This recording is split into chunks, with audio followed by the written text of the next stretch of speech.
All right, over on the East Loop going westbound, we got a disabled vehicle. It is blocking the center lane. And in Berry Hill, police reporting a crash 65 northbound near I-440. Over here on the South Loop, TDOT's reporting a crash blocking the right lane, 40 westbound at 65. Traffic every 10 minutes every morning on Super Talk 99.7 WTN.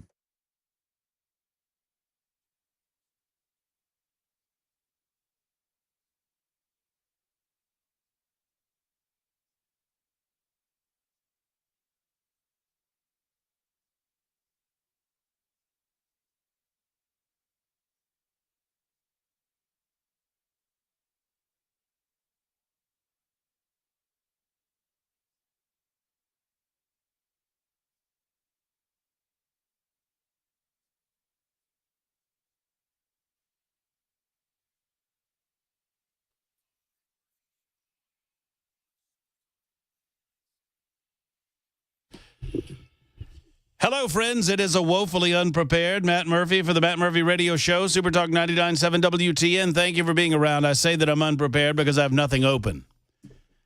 But we'll get there, never you fear. I can do this show. What did Rush used to say? I can do this show with half my brain tied behind my back just to make it fair. I can't do that, but I can chew bubble gum and do other things at the same time. I can do so because I've got friendlies like Mason Fleming in my corner. Mason's behind the glass, making sure that everything that comes out of our speakers sounds as good as humanly possible, and we appreciate him for his hard work. Hello, Mason. Hey, Murphy. You want to know something wild that I figured out? What's up? We got a stream today. Do we now? We got a stream today. That's good. Can you see me on it? Little Friday. I'm all dressed up. You look all nice and fancy. All dressed up, no place to go. See, the pink shirt's gone, but that's okay. It was peach. It was peach. Thank you. That's a shade of pink, right? No, it was peach. It's peach. It was clear. It wasn't closed. I have pink clothing. I don't mind pink clothing. No, Don't put me in a nothing wrong with position to defend pink. I wasn't saying that you were. I'm just saying maybe I'm colorblind. You just said pink. You said it just seconds ago. And I said maybe I'm colorblind. I don't know. It runs in the family. Ken Weaver, was my shirt pink yesterday? Brother Murphy, I did not notice. I can't see over my my computer screen. What a defense! I didn't notice. I just do the news, boys. No, I really didn't. No, it wasn't. It was more. It had a pattern to it. It was peach. Yeah, it was peach. That's okay though. It's not peach today. It's checkerboard black Yeah, with a blade. One way or the other. If you're watching on Talk TV, thank you for that. We apologize for not having Talk TV yesterday. It is my understanding that it's because of a lack of income from Talk TV that we did not have it yesterday. Because sadly for us. And kudos to you for getting this benefit. It's my understanding, according to Ken Weaver, that if you go over to Talk TV on the YouTube, Facebook, Twitter, Twitch, and you like us and subscribe us, it costs you what, Ken? Absolutely nothing, boys. Yes. Absolutely nothing. And so we get no money, and so therefore every once in a while we've got to shut it down. Yeah, just for an afternoon. Well, whether you're watching on Talk TV, and we thank you for that, the jacket will not make it very long because the lights are very bright here in the studio. It's a little toasty. Yeah, I mean, you know what? I should probably turn these down. I should probably go ahead and turn these down. But then we won't be able to see your beautiful face. Talking about them overhead lights. No, I turned that. I don't know why Mandis turns the fluorescents on, but I don't either. They survive until 3 o'clock somehow. And I guess maybe the Chris Hand or Chad Benson doesn't bother them. It bothers the hell out of me. I like a nice warm light, Ken. I do. I like that look too. My wife. This is what I like. Hold on, y'all talk amongst yourselves. I'm gonna go turn it down. Hold on. All right. Just leave it silent. Oh. Now, you tell me if you're watching on Talk TV if that's not better. That's a little moody. Hello, ladies. Low lit. There you go. How you doing? Oh. How you doing? It's a First Amendment Freestyle Friday on the Matt Murphy Show. See, that's why I smoke cigarettes, man. My voice would be like that after a pack of Winstons. Oh boy. You get out those Marlboro Reds and you can get low. I'm not as low as some. Not as low as my daddy. He could get low. There's Ken Weaver in the newsroom. Hey, Ken, anything going on in the weather? Looks like we could see some severe weather overnight tonight, and then there's a risk for it all day tomorrow. Right in time for the weekend. Well, that's nasty. I wanted to go eat food and drink beer. Well, don't we all? I mean, you still could. You just got to bring your floaties.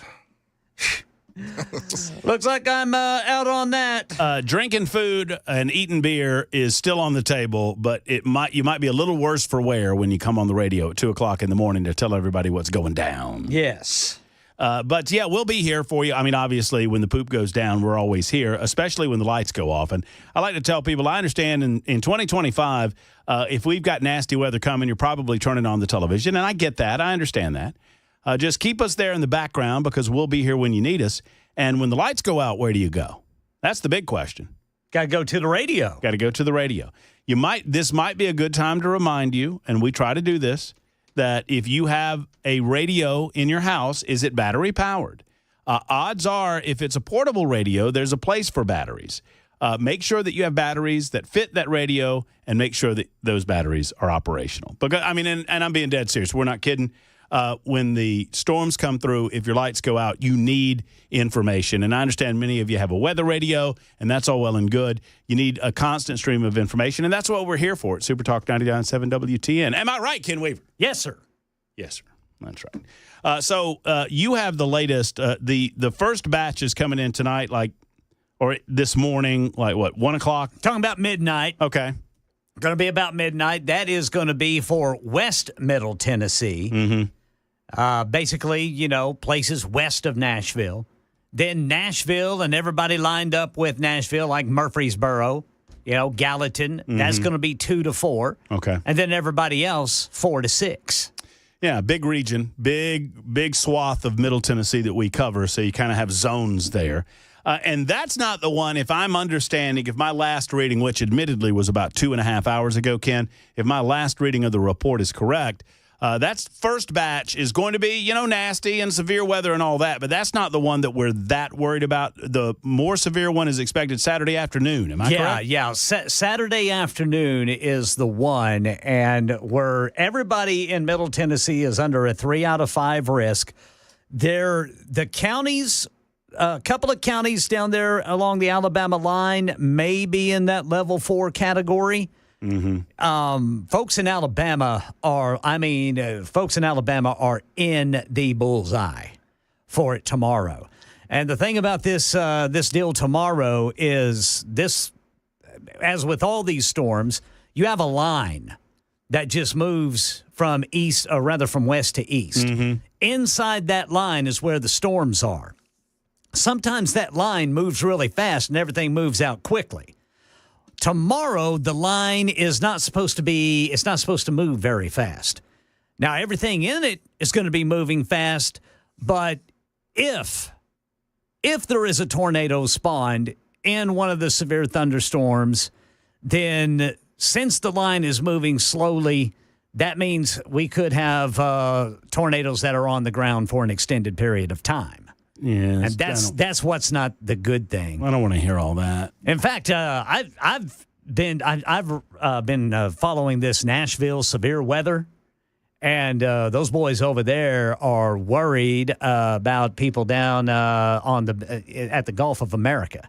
Oh, really? And for spring break, and they're actually telling everybody you do not want to be driving home tomorrow through Alabama.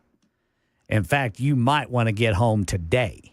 I've had people alter their plans. I had some friends that were coming into town for the basketball tournament tonight, and they're altering plans. And I'm thinking about going home tonight or first thing in the morning. Right? They're not staying for the weekend.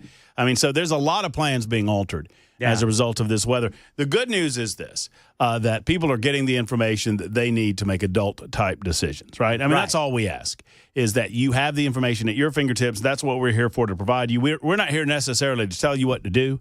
But we're here to give you the information to help empower you to do it. Yeah, you do whatever you want to do. Yeah, that's right. That's what America's all. That's America. And you can accuse us of, scaring everybody. That's not what we're trying to do. No. I hope nothing happens.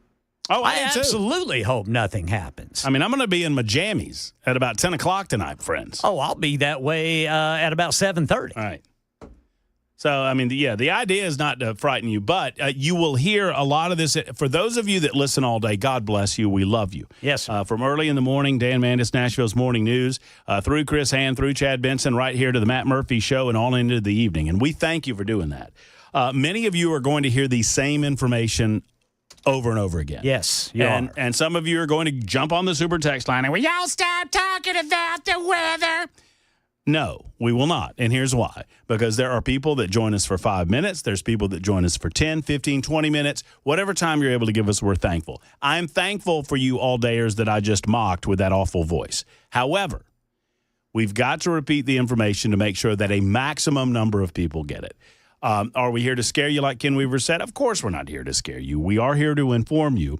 And the fact of the matter is that we've had these things happen in the past. I mean, it was, 2023 we had that batch of tornadoes that you and I covered, Ken? Yeah, and that day we were a level 1 out of 5 for the risk of severe weather, and the tornadoes weren't even on no pun intended, the radar. Well, that's right. But that's what happened right off the bat. Yeah.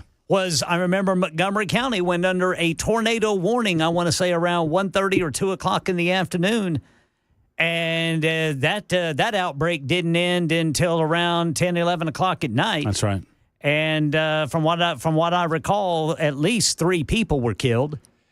Well, at any moment, it can become your EF5, right? I mean, any second, if the tornado hits your house and it is devastating to you, if the severe thunderstorm hits your area and the straight line winds are such where you don't know what's going to happen, you need that information. And so that's just what we're here to provide you. And you never know what's going to happen. So we'll be here if you need us, and that's what we'll say about that. We'll continue to update you all afternoon long on the severe weather situation. We'll also update you on the news that's going on. Donald Trump spoke moments ago at the Department of Justice talking about cleaning that department up and what he's going to do in that regard. We will discuss said same coming up in just a moment. We're also going to talk to our good friend Jay St. Clair. It's Friday after all, so we need a good batch of FRIJAY. If you have any questions of a legal variety, he is our legal correspondent. He is my best friend, good Tennessee man, and he is one of the smartest lawyers you're ever going to meet. He is my gambling buddy and life consultant, and we will talk with him at 4:05 this afternoon. At 3:35, prior to that conversation, we'll have a good one with Brandon Lewis, who is with Tennessee Conservative News, very upset at some Republicans who voted against homeschool legislation that he wants to tell you about. That homeschool legislation that I, frankly, was not very familiar with until today.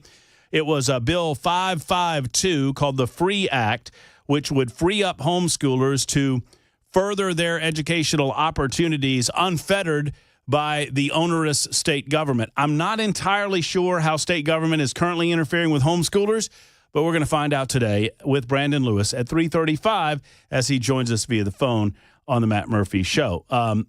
If you homeschool, if you're thinking about homeschooling, or if you are concerned with the state of homeschooling in the state of Tennessee, it will be a great conversation one way or the other. He's frustrated with our man Scott Sapicki, who was here yesterday discussing school-related items. He's frustrated with Scott, amongst others, because Scott voted against this bill. So we'll figure out exactly what's what with Brandon Lewis coming up at 3:35. Sean Farish, and I hope, or Farish. I think it's Farish. I think it rhymes with parish. Great Trump impersonator, right? I mean, one of the best Trump impersonations you'll ever hear. And really made a name for himself in that arena, but has a fabulous podcast that extends well beyond his Trump impersonation. He talks news and politics, national variety, state news, and whatnot. He lives right here in the state of Tennessee. And poor Sean, I feel bad for him. He is getting, what do they call it? It's not being doxxed. You're being swatted? He's being swatted. Yeah. They are. And that's not a giant fly swatter. No, that's I think it's a different type of swatting, though. So swatting got its name because people would call the police and say, hey, there's a hostage situation, or there's a person in a house with guns. And so they would send, the police authorities, they take that very seriously. And they send the whole shebang, man. Yeah. And then, they come to the door and they're banging on the door and you come in your underwear like, what's going on? Yeah. What are you doing? We got to come through the house. Farish is being swatted with pizza deliveries. Well, so from what Chris and this is what Chris and I talked about earlier today as well. We talked on it a little bit. People are sending pizza delivery guys to the people's houses to confirm that they're home, and then they've been calling in SWAT teams to do the swatting part. Oh, really? I don't know if it's happened to Farish, but we've Patel has been talking about it, and they're working on cutting back and making sure that real calls are real calls. But once they get a notification on their app saying that the pizza was delivered, they know that the person's home.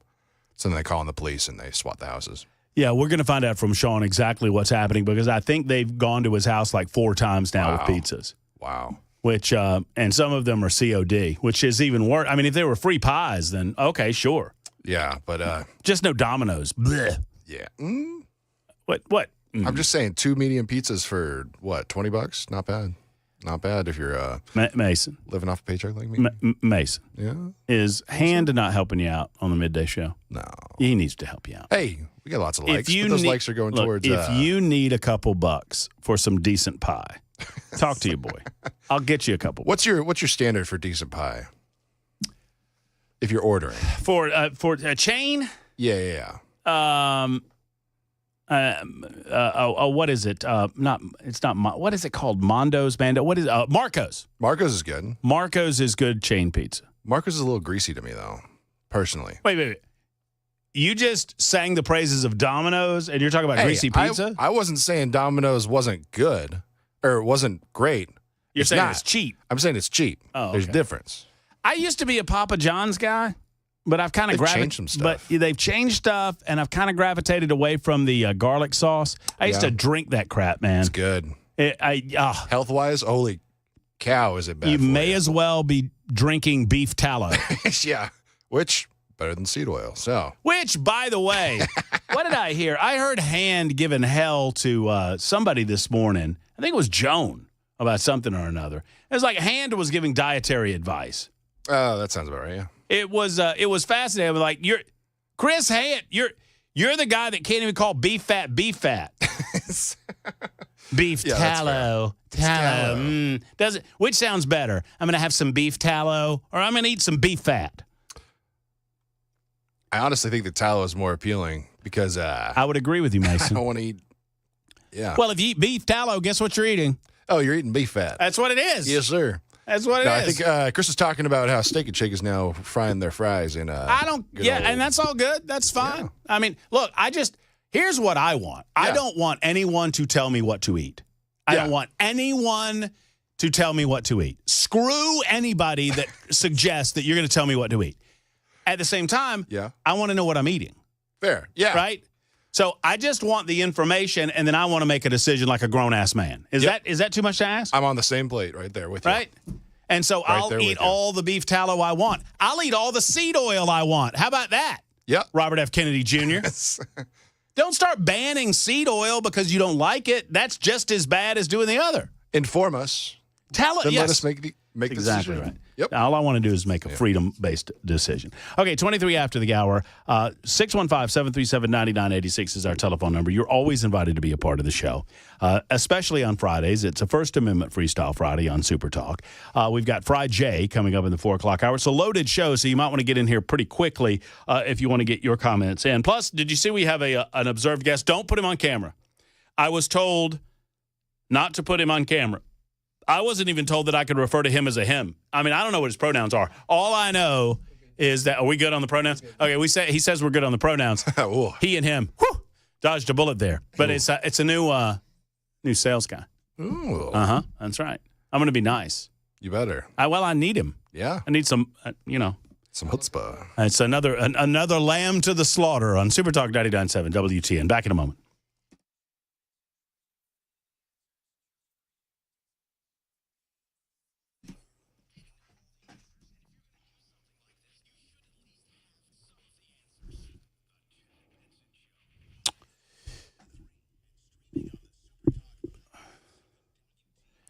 Hey, friends, it's Matt Murphy, and let me tell you for a moment about something that's quite sensitive and personal. And I understand that it's sensitive and personal, but men, we need to have this conversation. Half of the men listening to me right now at some point or another will experience some form of ED, okay?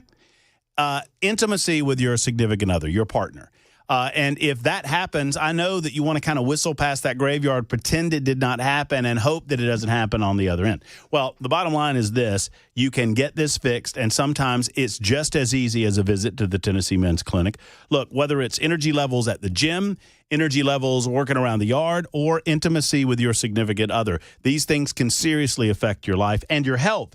What if it's just a T-level issue and we can get those levels back up to where they were 4, 5, 6, 7 years ago, and you're good? You're good to go. Do you know what your T-level is? Do you know where you are in that spectrum? Let's find out together with Tennessee Men's Clinic. Give them a call today. They have 2 locations to serve you. One's in Midtown, and the other new location, just about a year and a half old now in Cool Springs in the Franklin area. Here's the telephone number for either one, 615-208-9090. That's 615-208-9090, or go to TennesseeMen'sClinic.com.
An hour-by-hour severe weather risk breakdown and some of what President Trump is saying right now at the Department of Justice, talking about investigating and exposing rogue bureaucrats. That's coming up at 3:30 on Super Talk 99.7 WTN.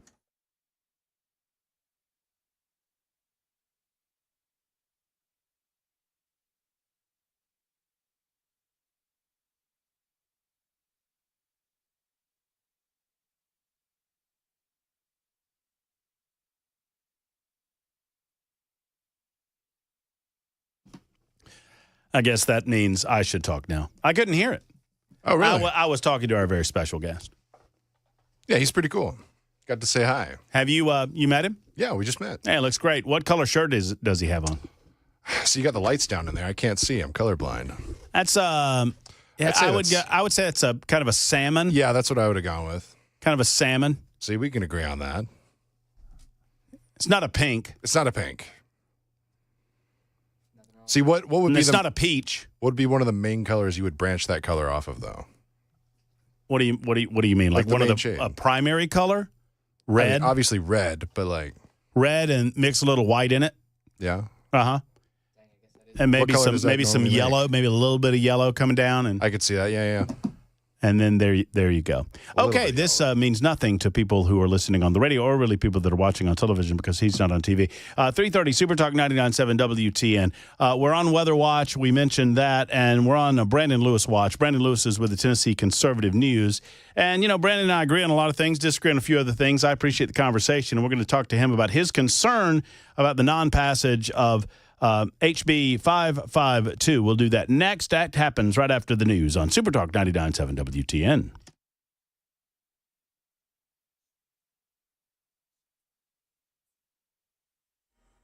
.30 on the dot. I'm Ken Weaver with your top stories. Tracking 2 rounds of strong storms headed to Middle Tennessee starting overnight tonight. We're talking about midnight to 2 a.m., places like Hopkinsville, Clarksville, and Waverly, then 2 to 4 a.m., Nashville, Gallatin, Murfreesboro, Columbia, then the rest of us between 4 and 6 before tomorrow, when we get maybe a 6-hour break before it starts up again all day tomorrow, and could be late into tomorrow night. Full forecast coming up in 5 minutes. Traffic, too. President Trump, giving a speech at the Department of Justice, just said his administration will investigate and expose what he says are rogue bureaucrats. It's going to be legendary. It's going to also be legendary for the people that are able to seek it out and bring justice. We will restore the scales of justice in America, and we will ensure that such abuses never happen again in our country. NBC News says Vice President J.D. Vance has expressed confidence that a deal to sell TikTok and keep the social media app running in the U.S. would largely be in place by an April deadline. Vance is tapped by President Trump to help broker a deal. He's quoted as saying there will almost certainly be a high-level agreement that I think satisfies our national security concerns, allows there to be a distinct American TikTok enterprise. And the Trump administration ramping up pressure on Hamas to accept an offer to bridge the current fragile ceasefire through the end of Ramadan and Passover. Here's Stephen Portnoy. The White House responds to what it calls Hamas's impractical demands with a sharply worded statement issued in the name of Presidential Envoy Steve Witkoff and the National Security Council. Hamas is making a very bad bet that time is on its side. It is not, the statement reads, warning that the U.S. will respond accordingly if Hamas doesn't agree to bridge the ceasefire past Ramadan and Passover. The White House says Hamas must soon free more of the living hostages and immediately release dual U.S.-Israeli citizen Idan Alexander. That's the latest news. Traffic and weather next. I'm Ken Weaver, WTN News.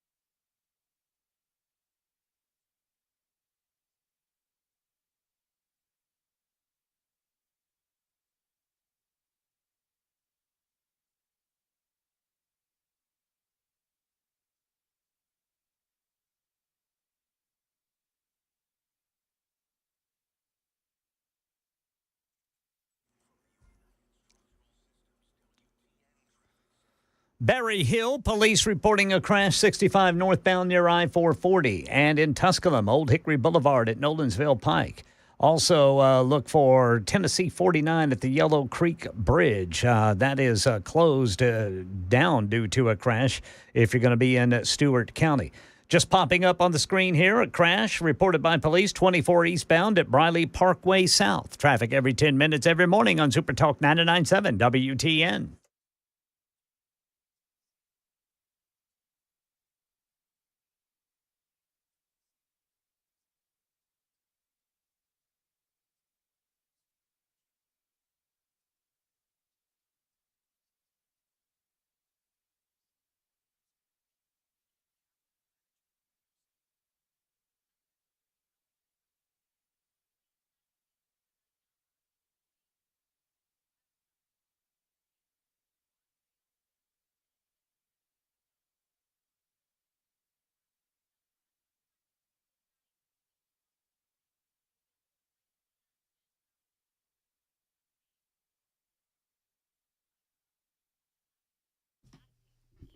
Couple of questions for you, friends. It's Matt Murphy for Cover Nash. Do you know what you paid for your health insurance last year? Do you know if you paid too much? If you don't know the answer, especially to that second question, I want you to contact Shane Ring and Cover Nash, because Shane is the go-to guy regarding how much you're paying, and he can look at every health plan in the market and find out if you're paying too much. Secondarily, if you're not getting the coverage that you feel like you deserve, obviously now's the time to call. Don't let those folks that tell you that you can only do this in open enrollment, don't let them fool you. It's not true. Talk to Shane about your options when you make the call that so many others have made to Cover Nash. You can also sit down with him in his office in Brentwood. He's not a call center agent. He is a Brentwood man. He's a Nashville man, and he wants to help you with your health insurance coverage. Don't let a health plan take advantage of you. Get more out of your health plan with Cover Nash and Shane Ring. Take control of your money and let your and for you and your family, you should control your health coverage managed by you, not by the government. CoverNash.com or 615-465-0023. 465-0023.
All right, Super Talk 99.7 WTN. It's 3:37, almost 3:38. Thank you for being around. Don't forget FRIJAY coming up in the 4 o'clock hour. Get your questions in on the Super Text line, 615-737-9986. If you have any questions about this next subject, if you slide them into that Super Text line, I will get them to our man, Brandon Lewis, who is with Tennessee Conservative News, and he is fired up about a bill, number 552, that did not make it through the General Assembly this session, and he's here to talk about it. Brandon, good to speak with you. How are you, sir?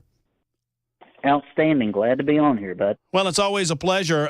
Do I have this right? HB 552, the FREE Act, is that right? You're correct. Tell me what the bill would do, to your understanding. Essentially, all it does is say that Tennessee parents have the ability to homeschool their children without interference from the Department of Education, and that includes testing, attendance, those kinds of things.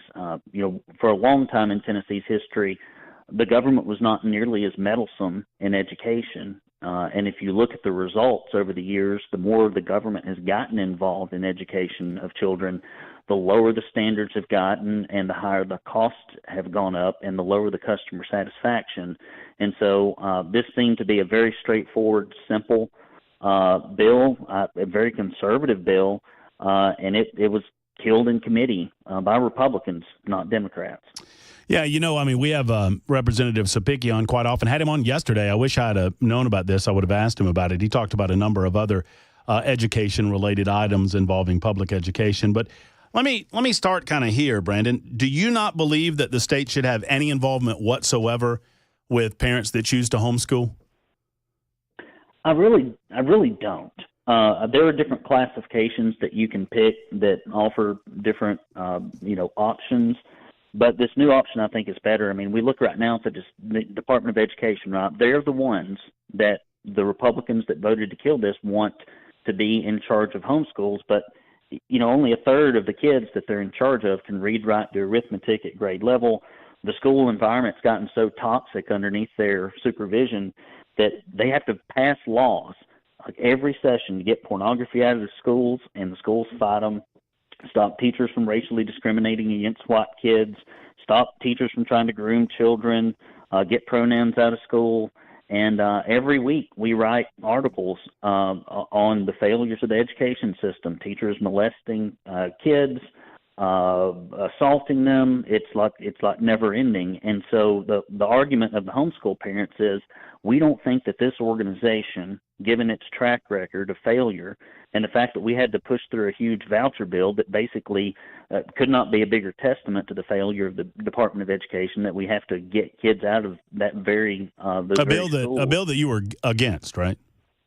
I was not against I was against it costing so much money for what it was providing and the way in which it was done. I do believe that. You were very vocal about your opposition to the. Yeah, I don't think you should spend $22,000 to give away $7,000 worth of scholarships. All right, so no, we are well established. And you will get no disagreement from me that public education in a lot of ways is failing Tennessee children. I don't know that I would refer to them as all of the schools as awful cesspits as you've referred to them, but leave that. I think, are there no good school systems in the state of Tennessee in your estimation?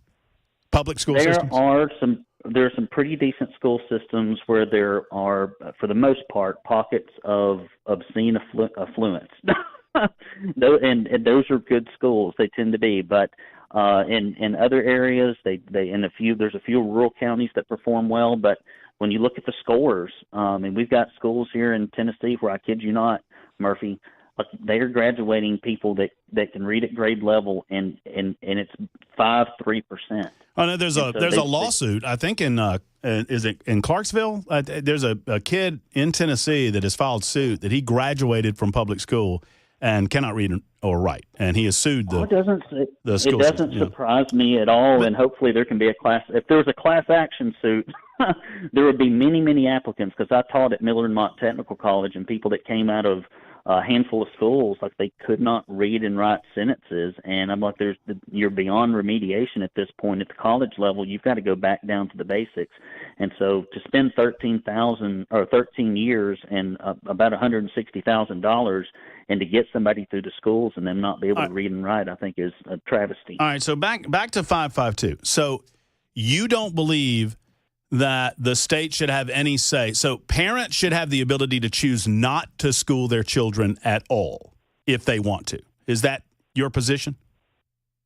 No, the law says that you could be a homeschooler without government oversight. No, if this was if 552 was passed, you would have no ability for the state to check regarding truancy. You would have no ability for the check on testing. So what you're saying is, if there's no oversight, then there's no ability for the state to determine whether or not a parent is schooling their child at all. Is that not correct? I would be for that. I'm always for more freedom. Government intervention. So you believe parents should be able to choose that their 7-year-old child will not receive any education whatsoever if the parent chooses? Well, anybody that homeschooled their children now, like in any of these other situations, aside from maybe a little bit of testing, if they want to make up grades and submit them or do whatever, there's always a bad actor, right? No, but your 552 codifies that into law, Brandon. My question is, do you believe that a parent should have the ability to not educate their children whatsoever? Are people going to do it?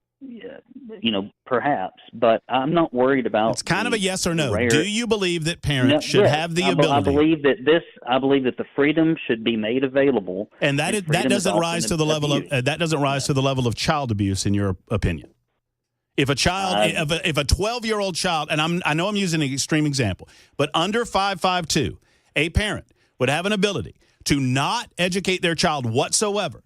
And you could have a 13, 14-year-old child without the ability to read. And I'm asking you if you would consider that child abuse.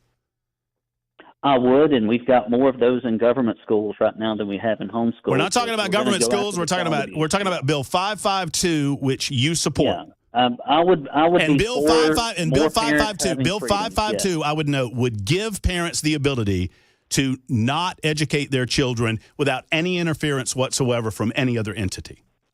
Am I not correct in that? It's just like the firearm laws in Tennessee give the ability for somebody to go purchase a firearm and use it inappropriately. When you give people freedom, there are people that decide to abuse that freedom, and that can never be legislated No. What I'm saying is that under this bill, there would be no remedy to punish that parent. Brandon? You have said that 3 times. That is exactly right. I agree that it would be better for the government not to be involved because the vast majority of homeschoolers, they outscore the people that are in private or in public schools by 15 to 25 percentage points. All the data shows that homeschool students suffer less harm, abuse, neglect. I'm in favor of homeschools, Brandon. I'm in favor of homeschools. So I love homeschools. I just don't think I don't want the government involved because we have seen the government has not done any favors for education. Tell me about your personal homeschool experience and how the government is interfering with your ability to teach your children in a manner of your choosing.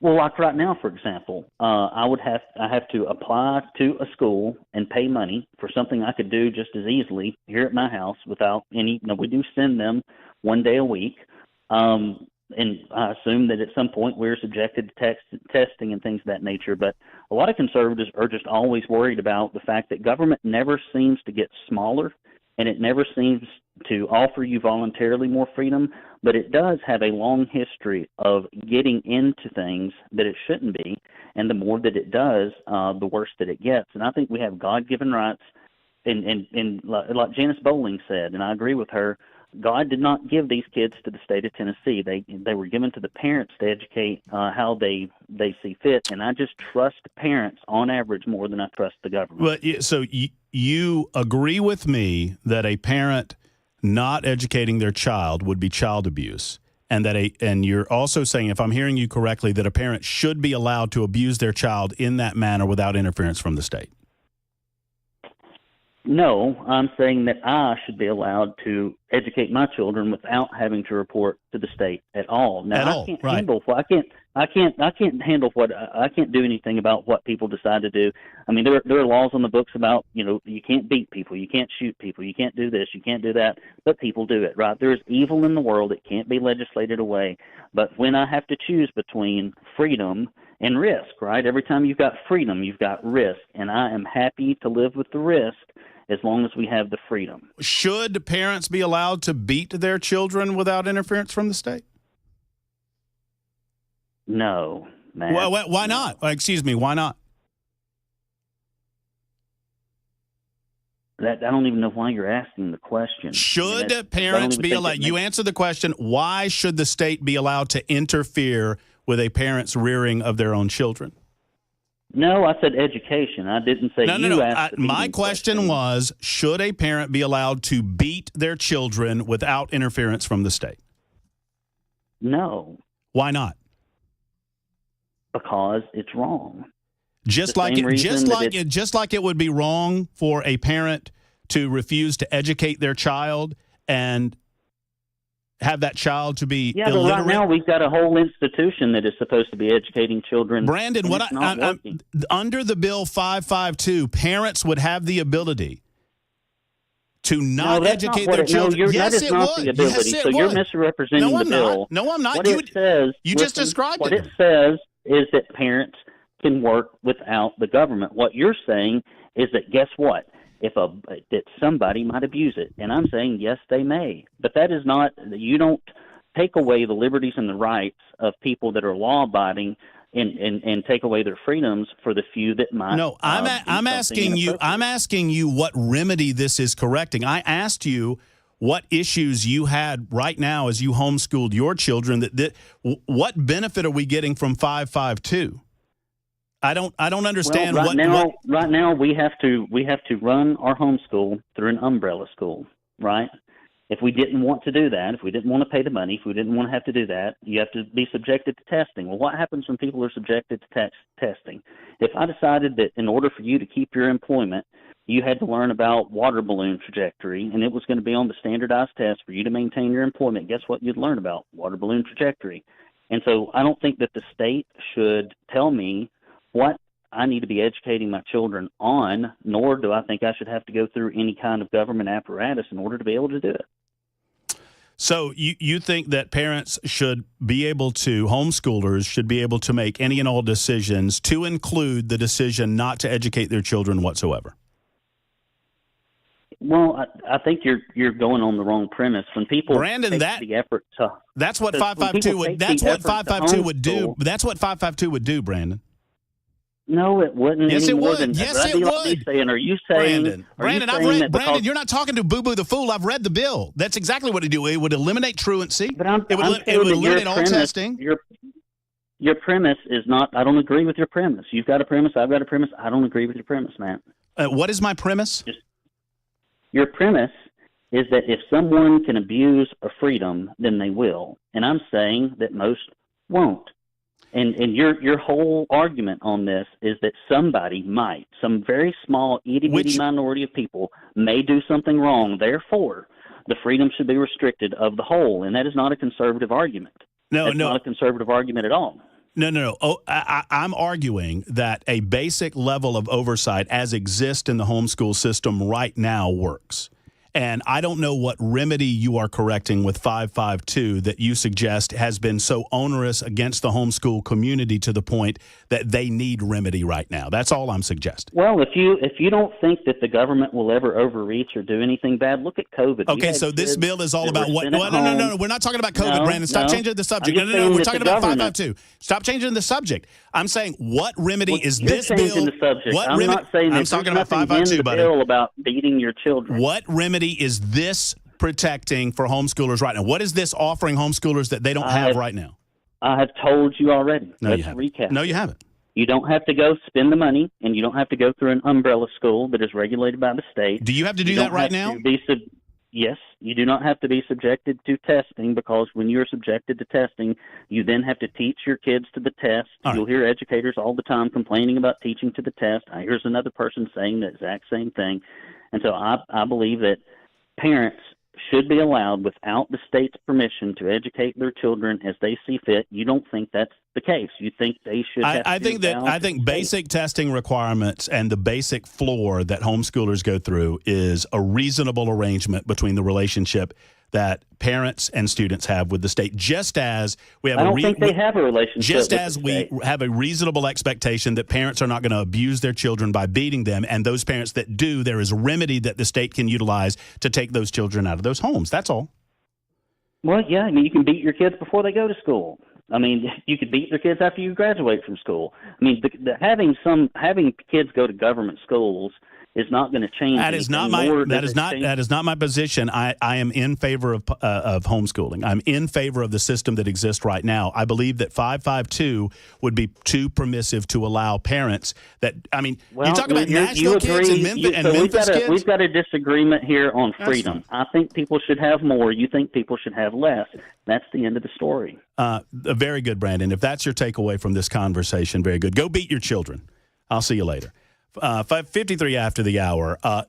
You should not have the freedom to beat your children. I believe that not educating your children in the home is child abuse. And 552 would give the ability for parents who choose to not educate their children at all. If you disagree that a parent has an obligation to get their children an education in some form or fashion, then you support Brandon's bill, 552, which gives parents that ability. Otherwise, I don't disagree that there should be a connective relationship between the homeschool and the state, simply to ensure that the parent is fulfilling that basic level obligation to get their education to their child. It is 54 after the hour.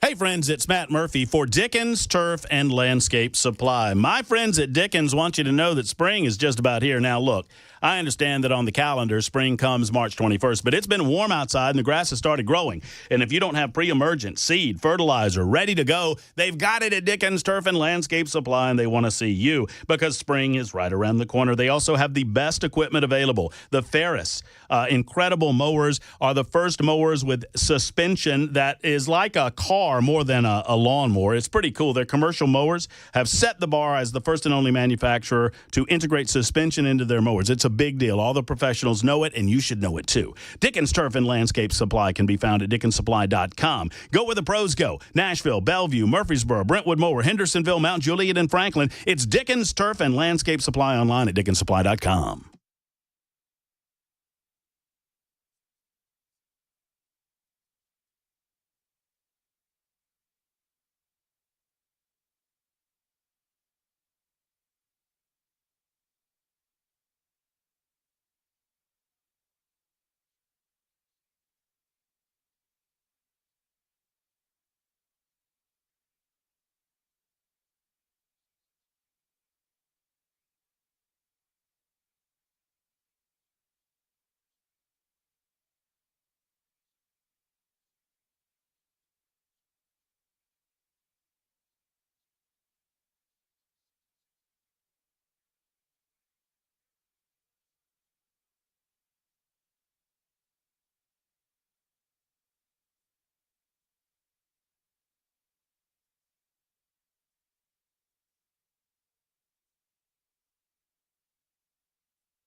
4 o'clock on the dot. I'm Ken Weaver with your top stories, and we are tracking severe weather headed this way.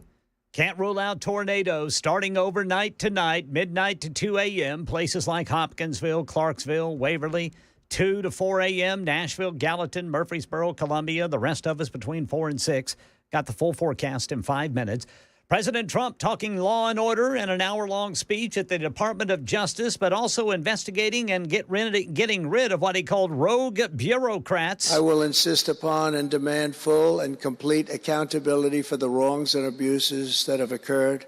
The American people have given us a mandate like few people thought possible. Well, Democrat Jamie Raskin blasting the move outside the DOJ building shortly after Trump's remarks. No other president in American history has stood at the Department of Justice to proclaim an agenda of criminal prosecution and retaliation against his political foes. The BBC says Canada's foreign minister working on setting up a phone call between newly sworn-in Prime Minister Mark Carney and President Trump. And listen to who went to court today. Aaron Katersky, tell us. Sean Combs is in court to plead not guilty to 2 new indictments. They do not add charges. He's still charged with racketeering, conspiracy, sex trafficking, and prostitution offenses. But the new indictments expand the scope, the timeline of Combs's allegedly criminal activity, add a couple of alleged victims who will likely testify at trial May 5th, and it added an allegation about forced labor. Prosecutors say Combs forced at least one of his household employees into sexual acts. Now let's check in with Sherry Preston. She's reporting on a new study that claims no link between the COVID vaccine and birth defects. In a new paper highlighting the safety of both the Moderna and Pfizer vaccines, researchers analyzed more than 78,000 pregnant women and found getting the COVID shot early in pregnancy is not associated with an increased risk of major birth defects in infants. The birth defect rate was nearly the same in both vaccinated and unvaccinated women. The study also found there were no differences in the babies of those who actually got COVID while pregnant and those who didn't. The study published in the journal Pediatrics. Money news. Stocks climbed today amid signs the federal government may avert a shutdown, with Senate Democrat leader Chuck Schumer saying he will vote for the Republican budget funding the federal government through the summer. President Trump talked about it. I have great respect, by the way, for what Schumer did today. He went out and he said that we're going to have to vote with the Republicans because it's the right thing to do. I couldn't believe what I heard. Now the Dow closed up 675 points, while the S&P 500 increased 2.1%. The tech-heavy NASDAQ climbed 2.6%.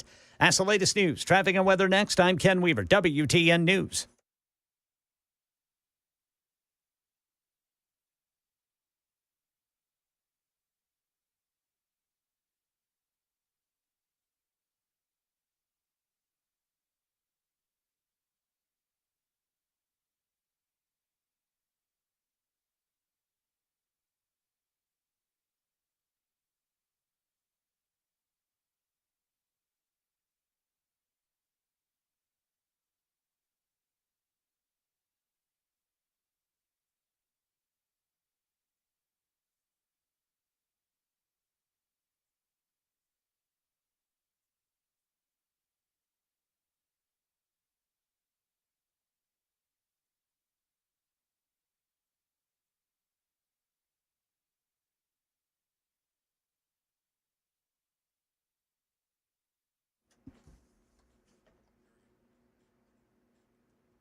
All right, we got a crash, and it looks like it is blocking at least one lane of the off-ramp from 24 eastbound to Briley Parkway. Then police reporting a crash, Old Hickory Boulevard at Nolensville Pike. That's a heavily traveled area.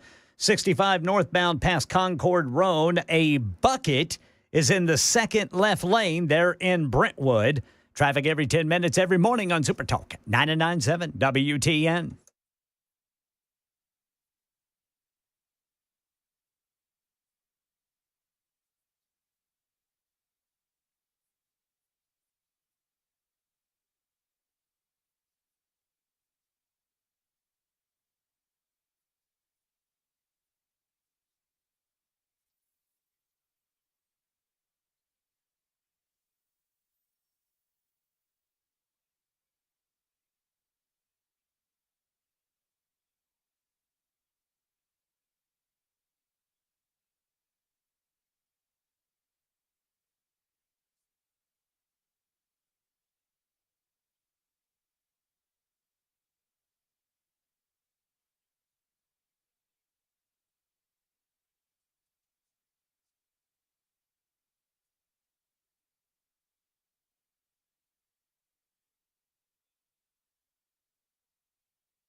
All right, kids, it is 7 minutes after the hour.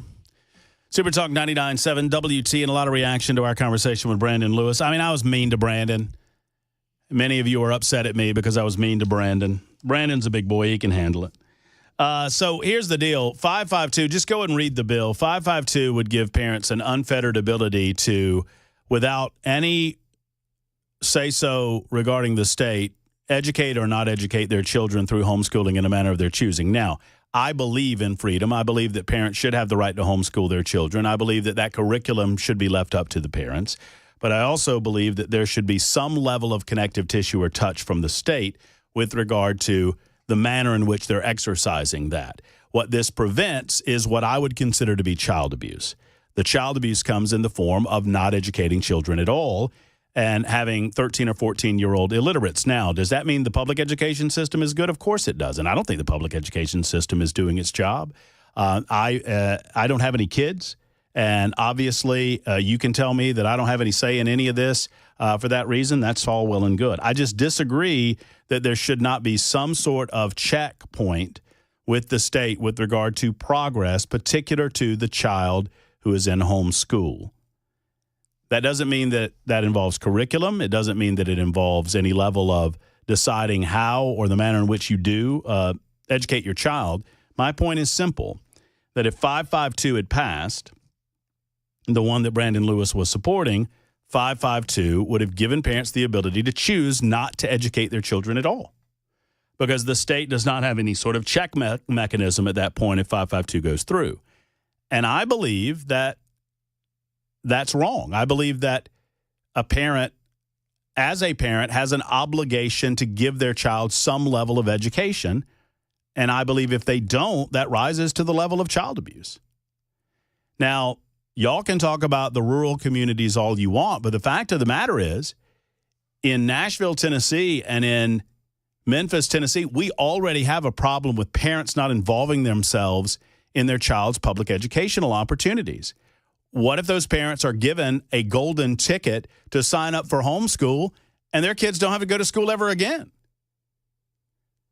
And I'm not overstating the case that would happen. If you don't think that 10-year-old and 11-year-old and 12-year-old kids would drop out of the public school system, declare that they're homeschooling, file paperwork, do that, and then never educate their kids again, I just don't believe that that's so.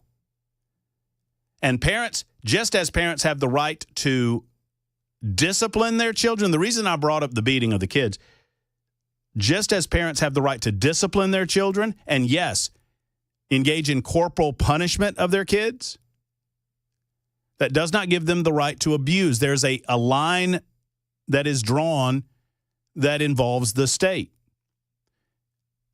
And I understand that some want to suggest that that line shouldn't exist, and that's all well and good. And Brandon's entitled to his opinion. The state has some involvement at some point in the rearing of your children, to the point that you're abusing that child or denying that child their God-given rights as well. Reasonable people can disagree where that line is. What this bill would do, and the point that I was attempting to illustrate was, this bill would destroy that line altogether and offer, and Brandon said it from the beginning, that government would have no role in the education of children whatsoever, meaning that parents could choose to not educate their children. And the point is, the state would have no ability to stop that at all. Just as in the example that I used of child abuse or beating children, the state would have no responsibility to stop that either. Can you discipline your child? Of course you can. Can you abuse your child? No. What is that? Different people will disagree with what that means and what that is. I hope that makes sense to you. I'll tell you what does make sense. We've got some nasty weather on the way, 11 minutes after, almost 12 minutes past 4 o'clock. We got FRIJAY coming up. I'm running a little bit behind, but I wanted to check in with Mark at the Safe House real quick because obviously I talk about Mark in the Safe House a lot when it comes to safes, gun safes and jewelry safes and corporate safes. But what we don't talk enough about are their storm shelters and the opportunity that you have to get a solid storm shelter. Now's a great time to talk about it. Mark, what's going on, my brother? How are you? Well, hey, Matt, we're hunkered down over here on 4th Avenue at the Safe House bunker. So in anticipation of the storms coming through.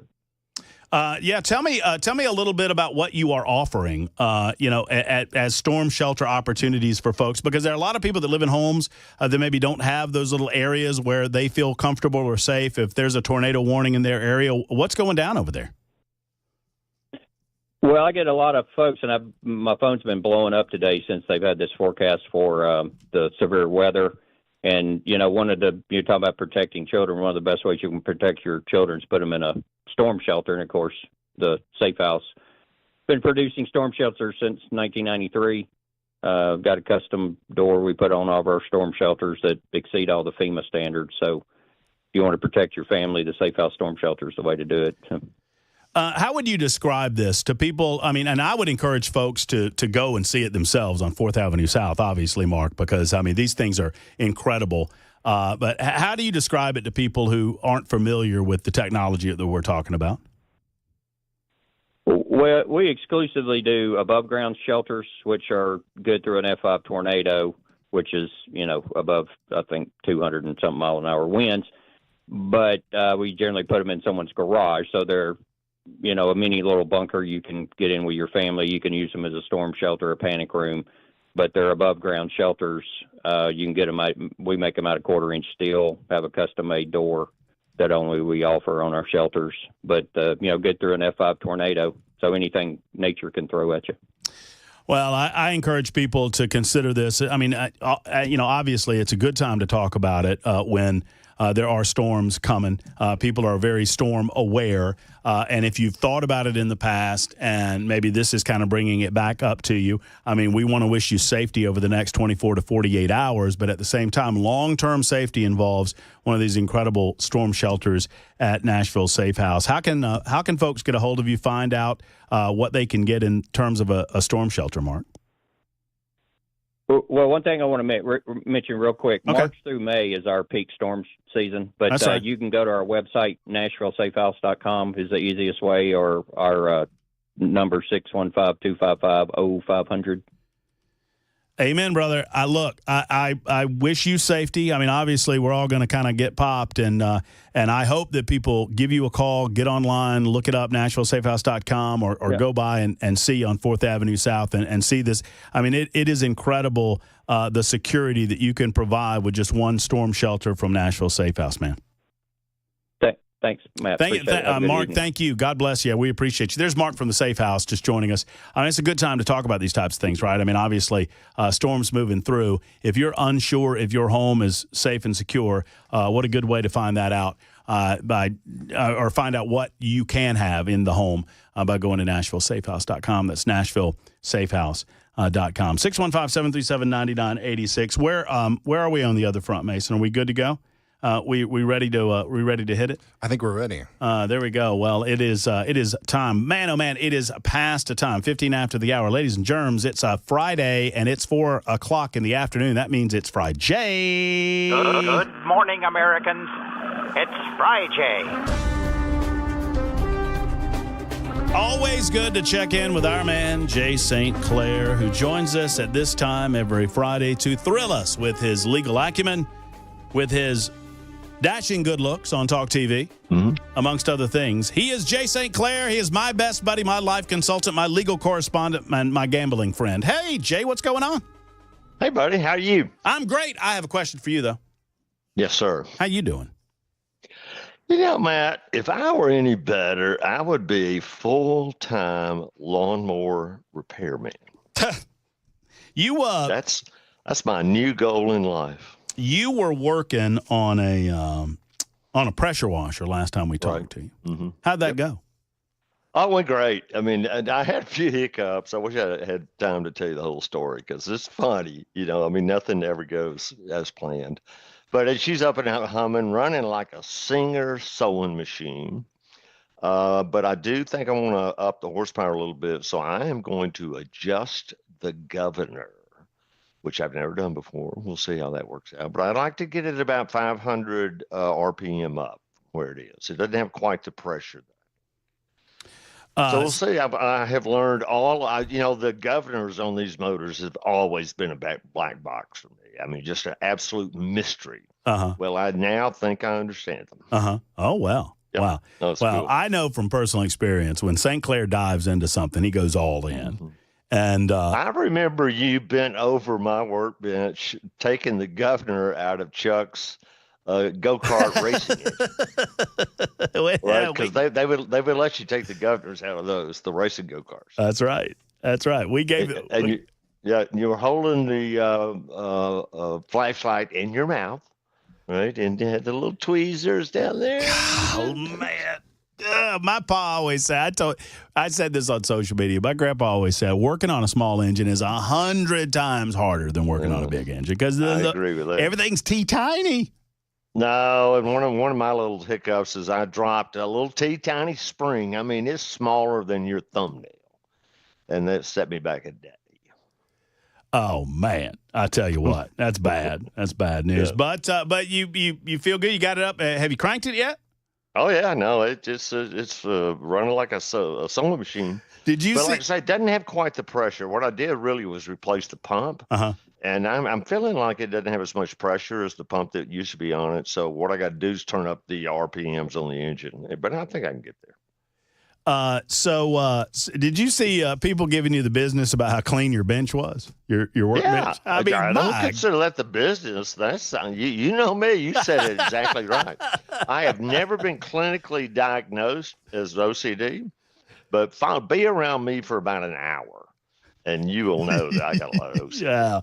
Hey, listen, everything has a place. And Jay, he plays hard, he works hard, and I've seen that workbench in massive disarray. See aforementioned conversation about the go-kart repair. But when the work is done, it's time to put things where they go. Am I right? Right. Absolutely. No. It couldn't go to, well, you can go to bed with dishes in the sink. No. Good Lord, no. Jay, we're not animals. Listen, I got a couple of legal questions. I invite people to offer their legal questions online. Super Talk up and running on the talk side of things, on the tech side of things. 615-737-9986. What we'll do, we'll go take a quick time out. Jay's with us for the duration, and we've got legal questions coming up with our man Jay St. Clair on FRIJAY on Super Talk 99.7 WTN.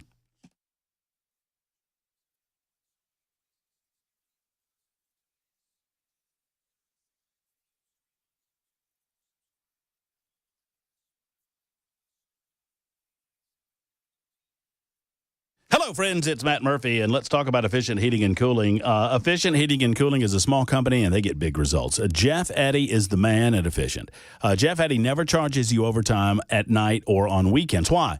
Because he understands your AC doesn't know what time it is when it goes out, right? I mean, does that make sense? So why should he charge you more at 7 o'clock rather than 2 o'clock? Well, he doesn't at Efficient Heating and Cooling. Secondarily, they're never going to charge you over $125 for a maintenance call, no matter where you are and no matter how many units you might have on your residential property. That's because Jeff Eddy wants you to get that unit maintenance, and now's the time of year to do that. Oftentimes, it's much less than $125.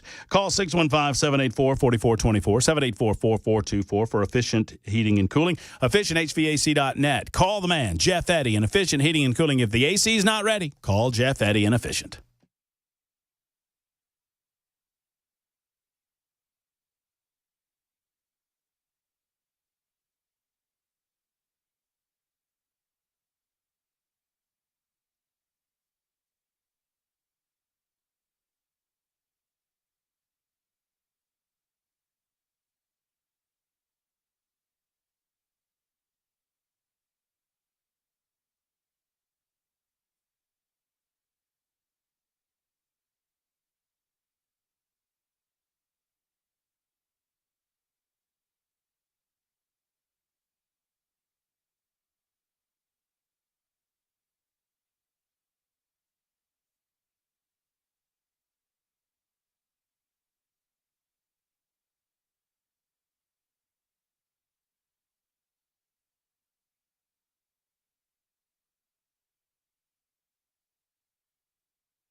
An hour-by-hour breakdown of the severe weather threat this weekend starting overnight tonight. And we're closer to averting a federal government shutdown with some Democrats voting with Republicans in the U.S. Senate. These stories and more coming up at 4:30 on Super Talk 99.7 WTN. Indeed, that's on the way, friends. I'm excited about that vote. No government shutdown. I was kind of hoping for the chaos a little bit, I'll be honest with you. I was kind of hoping for the chaos. Final vote on the government funding bill is on the way, though, as Ken Weaver will report to you in mere moments on Super Talk 99.7 WTN. So we got questions for Jay St. Clair coming in on the phone lines and on the Super Text line, 615-737-9986. I'm going to start with this, though. Jay, Gabe writes in. Yes, sir. And Gabe says, and he wrote this in all caps, Jay.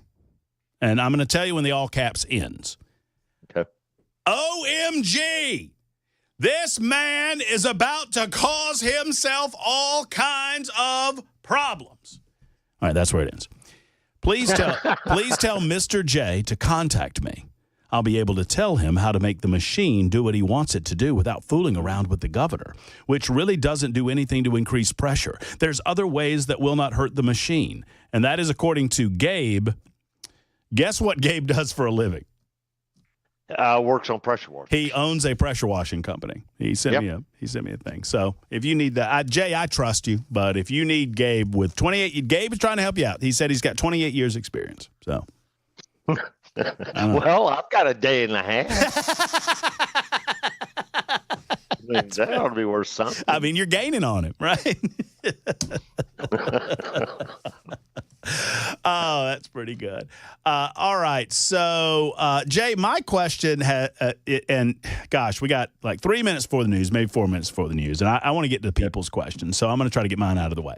So this Goober district judge in San Francisco told the president of the United States that he has to put all these probationary workers back to work in these certain agencies and departments. Right. And that has created a question. And a lot of people over the course of the week, and I love that they do this, they've said, would you please ask Jay how in the world a district judge has authority to do something like this for the entirety of the United States of America, and if there's anything we can do about all of that? What do you have to say about this deal? Well, the way he can do it is that he has a lifetime appointment from the president that was confirmed by the Senate, and he has a pen, or in this case, he has a crayon. They just have wouldn't it be great, Matt, if you ended every one of your letters with the words, "so ordered"? That's the way they end their letters. Mm-hmm. They're federal judges, and they have the authority to enter orders. Doesn't mean they're right. Doesn't mean they can't be reversed on appeal. We've talked about this. I think this really kind of surprised you, how much power a judge has while holding a trial. He is the absolute sole judge of what evidence is admitted and what isn't. And when a case gets filed in federal court, the judge has the authority to enter an order. And it may be absolutely crazy, but that's an order, and it's a lawful order from a federal judge until it is stayed or reversed on appeal. And so that's just the way it works, man. I mean, they enter crazy orders, and they have to go run off and appeal it. And you know what? They've already got in front of the Supreme Court right now that for years, some of the justices, Matt, have been really upset about these nationwide injunctions. That's a new thing. That didn't happen before about 10 years ago. We'll take the case of Brown versus Board of Education, right? Mm-hmm. The desegregated schools. Do you know how many schools actually were affected by that decision? It was probably just the schools in and around that Board of Education. No, it was one. Oh, one. Okay, there you go. There you go. The one that sued. Right. But yeah, so this is the new phenomenon issuing these nationwide injunctions. The Trump, they got some really smart lawyers. They took a case up to the Supreme Court, really just, and it's on the birthright citizenship thing. Mm-hmm. But all they're really appealing is, can these judges enter these nationwide injunctions? So I think we're going to get some guidance on that, and it'll be interesting to see what the Supreme Court says. But the answer to the question is, how can judges do it? Is they've been appointed by the president, confirmed by the Senate, they got a lifetime tenure, and they have a pen. We talked about a different situation earlier this week, and I'm curious if you have any thoughts on it. It's the concept of permanent alien resident status, and if that confers, full constitutional rights. And my point was, and I think it got a little misconstrued in the telling of it, and that's the fault of the host, not anybody else's, but that, if you are given a green card, now just put it down here where the goats can. If you're given a green card, then that gives you a certain amount of due process in the court systems. And I think this dude is going through due process. Doesn't mean that he won't get deported, but unlike an illegal alien who can be immediately deported without special circumstances, if you're given some status in the country, then you get the due process. Do I have it right? Right. You said that exactly right, man. I tell you what, you're getting good at this lawyering stuff. Well, I hang around you. But that doesn't mean that he has the right to stay in the country. See, that's the difference. Yeah, he has due process rights. That law is clear. Even aliens that are other illegal aliens that may have some due process rights, depending upon how far they got in the country and how long they've been here. Right. But he has no right to come here and demonstrate and then say, well, I'm protected by the First Amendment. No, here's the deal. Here's the key deal, Matt. He has no right to be in the country. He has no right to be in the country, man.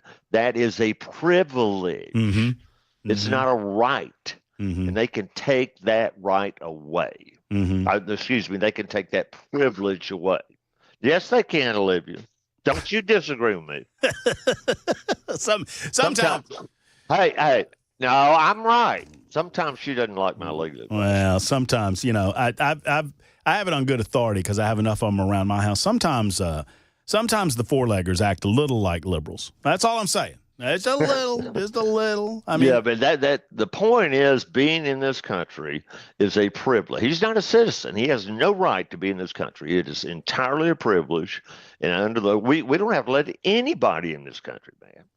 It's a privilege, and we can revoke that privilege. That does not violate any constitutional rights. Boy, well said. We'll get to calls and we'll get to questions on the Super Text line coming up in a moment. For Jay St. Clair, it's FRIJAY in progress on Super Talk 99.7 WTN.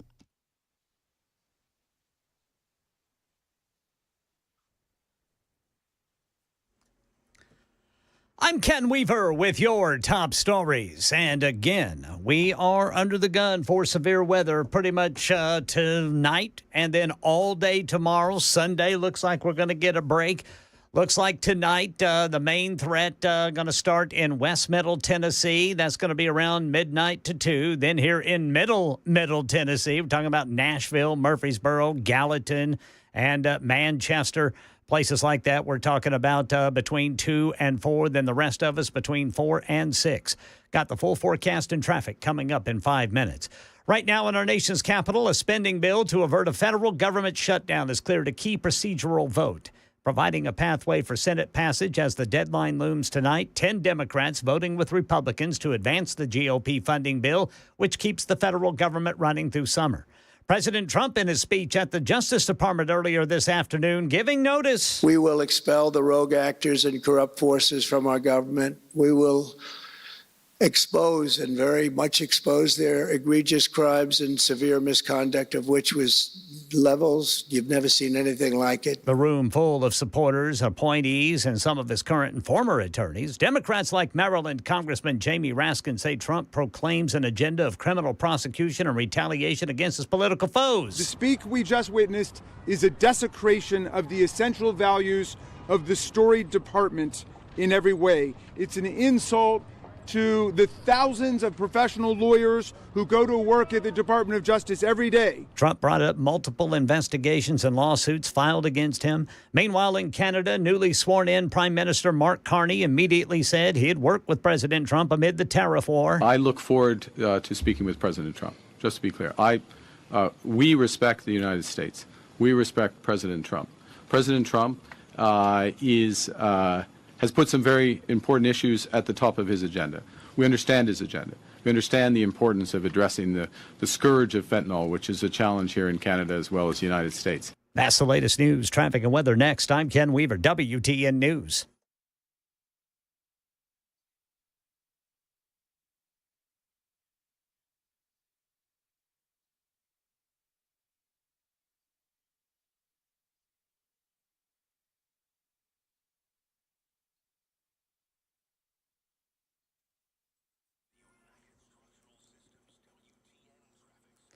All right, right now in Glencliff, got a crash. It is blocking the right lane off-ramp, the off-ramp right lane, that is, 24 eastbound to Briley Parkway. Hadley Park, police reporting a crash 40 westbound at Jefferson Street.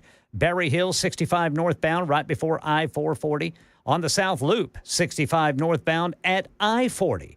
Rural Hill, a crash, on-ramp, partially blocked, 24 eastbound from Bell Road. Traffic every 10 minutes, every morning on Super Talk 99.7 WTN.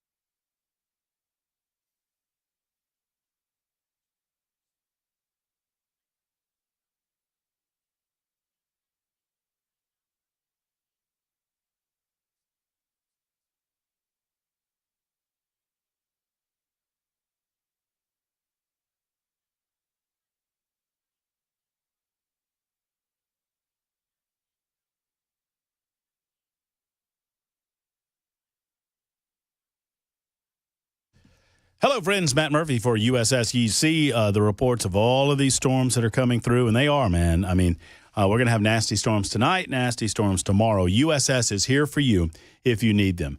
If in the aftermath of the storm you notice that there's water damage that is coming into your home, structural damage that has been exposed through the storms, perhaps a moldy or mildewy smell, maybe standing water, you need to get that repaired. USS can make it happen. USS repairs all things structural within your home. They're a foundation and waterproofing company that's served Middle Tennessee since 1994. For over 30 years, they've helped people just like you. Over almost 30,000 people, have trusted their homes to USS. Make the call today. Go ahead and get that free consultation at 615-488-7855. And think of them if you need them in the aftermath of the storm. 615-488-7855 or USSTN.com. USSTN.com.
Hey, friends, it's Matt Murphy for U.S. Pest. U.S. Pest understands pest control can be a tricky thing, especially this time of year when the pests are coming out of the woodwork, so to speak. I mean, literally and figuratively, right? I mean, because the pests are making more little baby pests, and they're coming in. I'm talking about spiders and roaches and creepy crawlies and fleas and ticks will be here before you know it. I mean, it's getting to be springtime in the state of Tennessee. It's time for U.S. Pest. Right now, if you switch from your current pest control company to U.S. Pest, you'll get that that first month, I should say, and that is a $200 value, that first visit. U.S. Pest provides protection for you and your family from the bugs and the nasties. They also provide crawl space services as well as termite protection. U.S. Pest, call them at 590-1260, 590-1260, or go to uspest.com. J.K. and Erica Brister are fine Americans, and they're even better at killing bugs. It's uspest.com.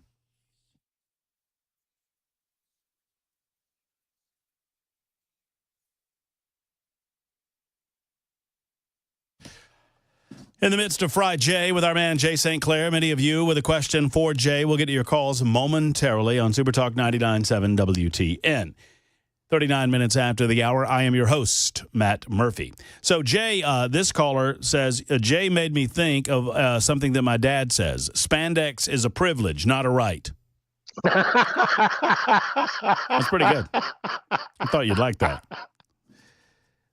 Being in this country is a privilege. It's not a right if you're a foreign person. So there you go. That's a good comment. Madeline, you are first up with Jay St. Clair. Good afternoon, Madeline.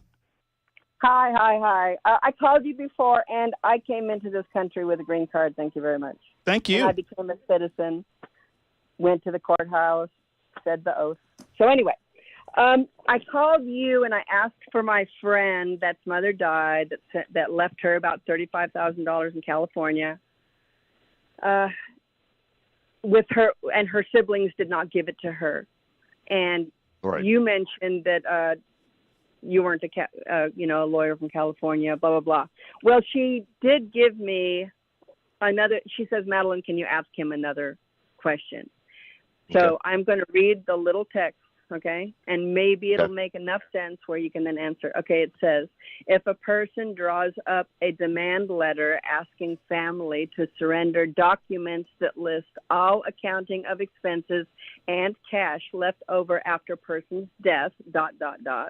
do they have to list on letter, if not surrendered, quote, I will take them to court, unquote?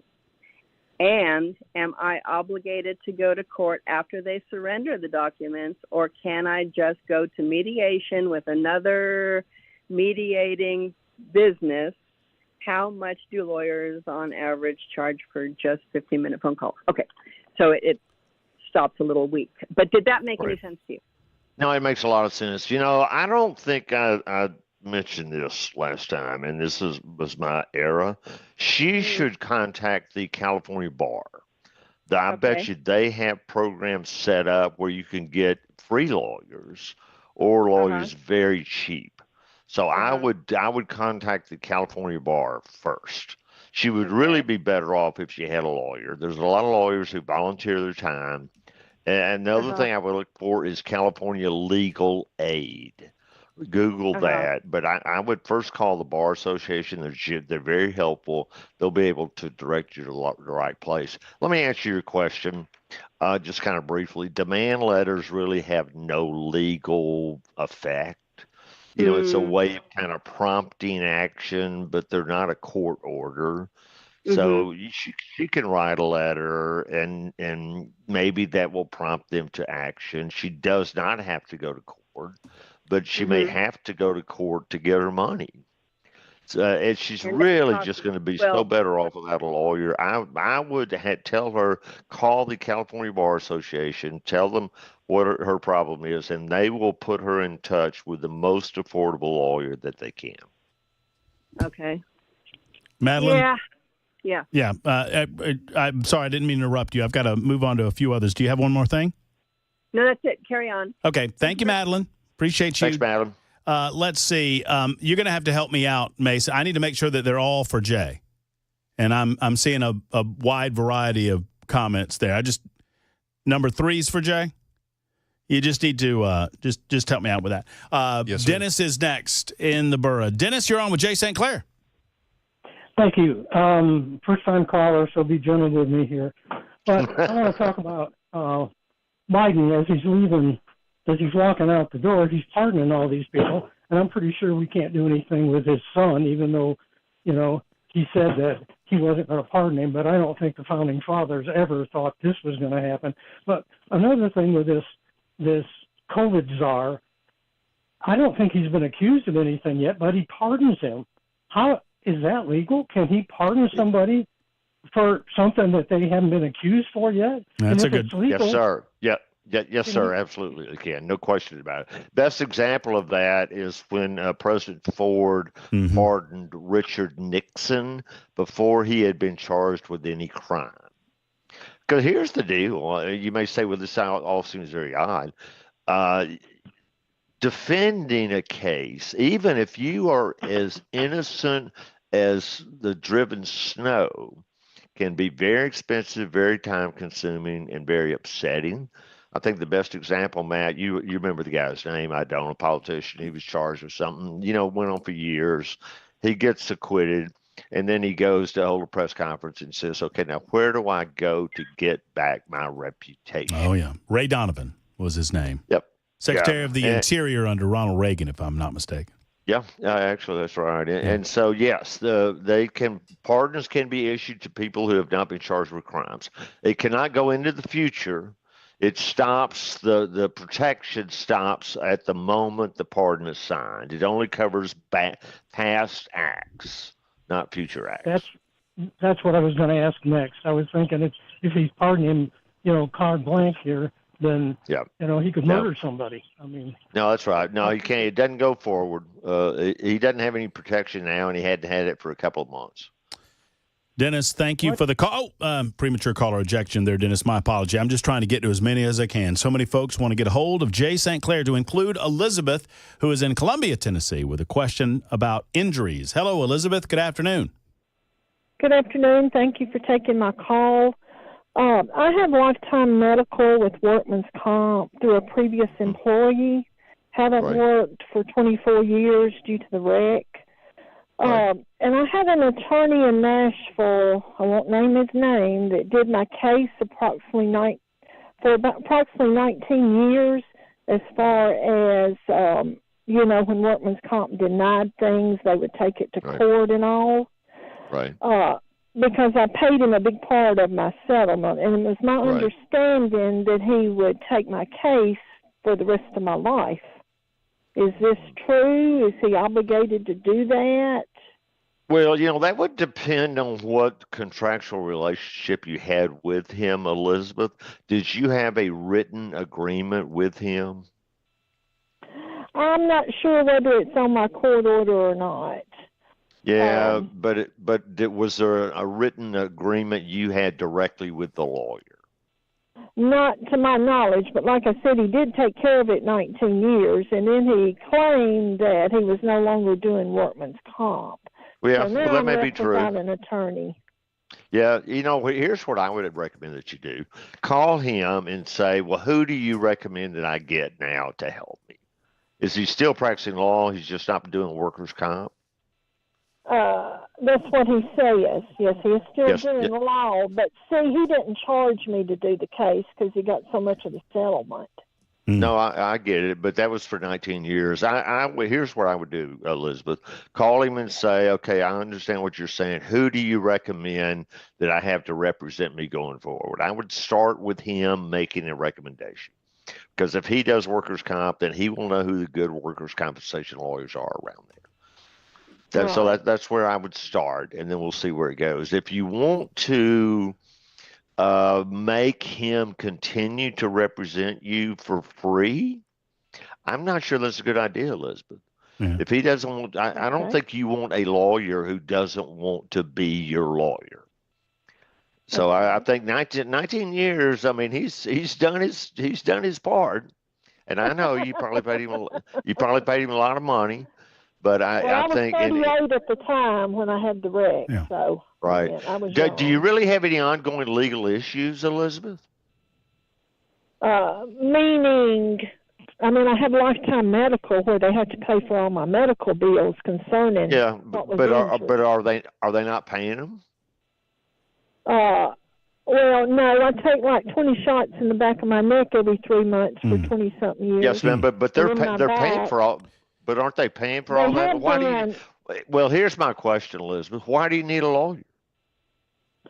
They had been, but now I've got a letter where they say they look back on my chart, and in 2019, a judge wrote that I could no longer get injections, even though I've been getting them for 6 years since then. Mm-hmm. Well, here's what I would do, Elizabeth.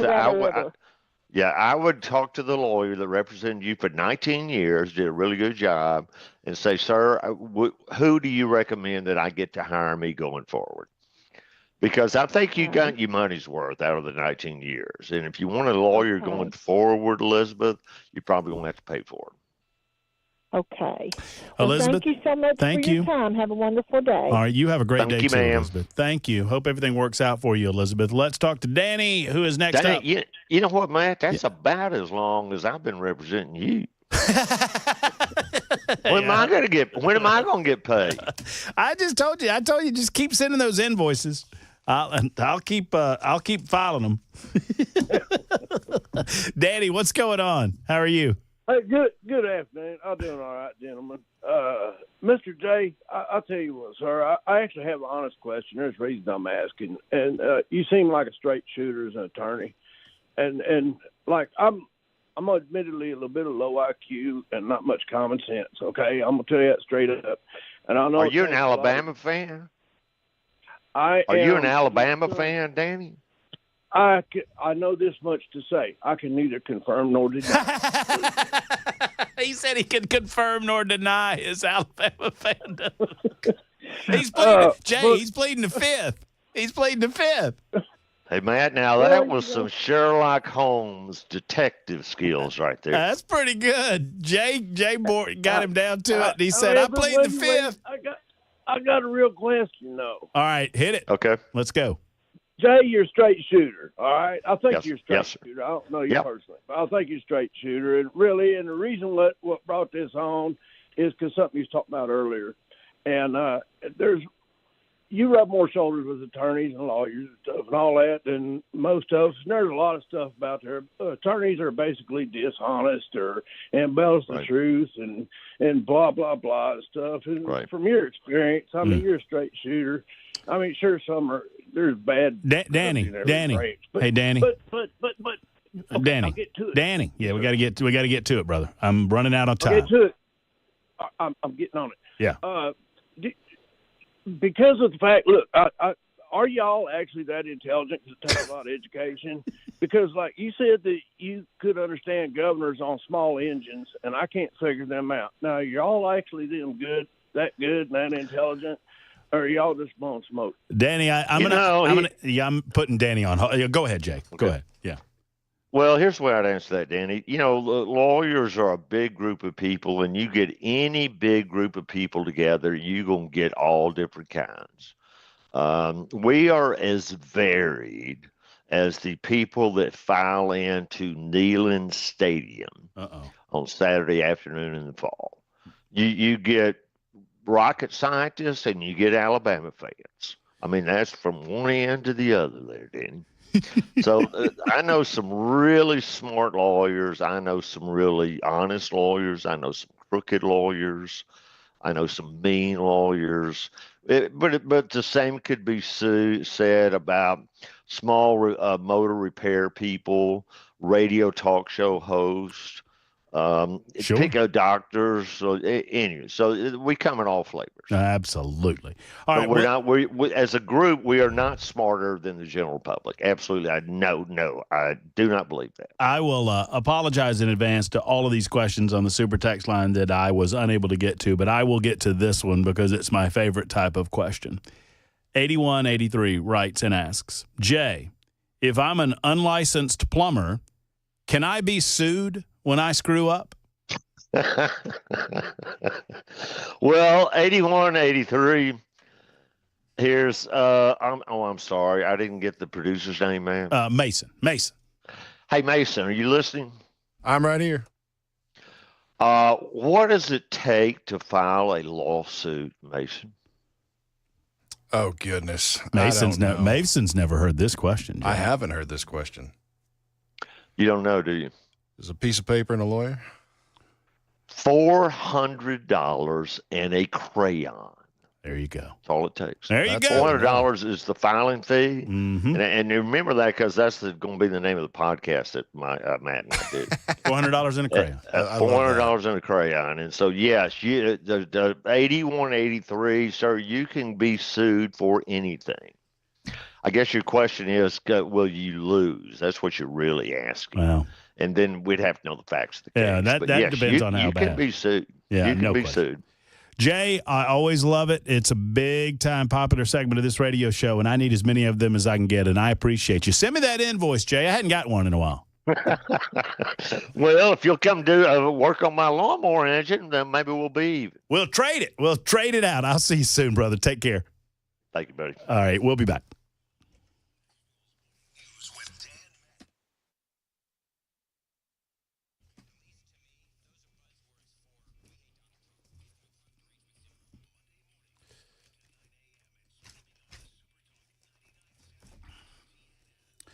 Hey, friends, it's Matt Murphy for our buddies at the Sleep Apnea and TMJ Solution Center. I'm talking about Dr. Stephen Poss, Dr. Brian McLaughlin. They have incredible credentials over there at the Sleep Apnea and TMJ Solution Center. And they have 2 offices to serve you. One's in Brentwood, the other in Murfreesboro. They're in network with most medical insurance in the state of Tennessee. I'm talking about BCBS.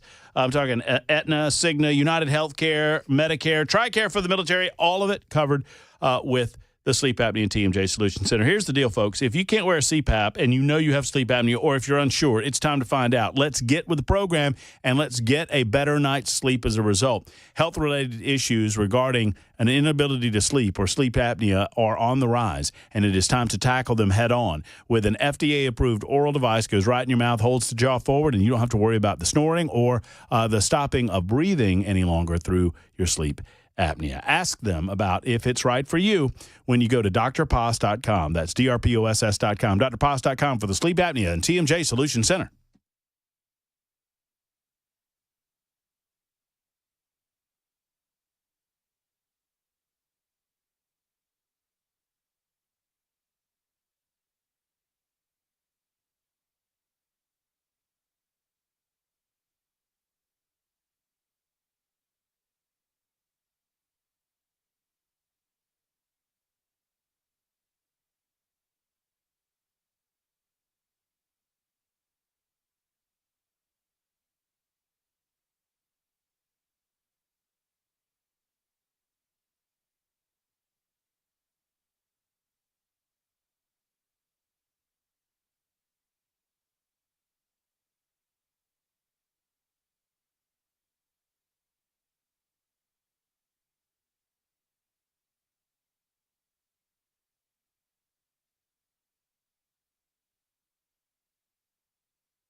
5 o'clock on the dot. I'm Ken Weaver with your top stories. And right now I'm looking at that line of thunderstorms that we are watching for us tonight.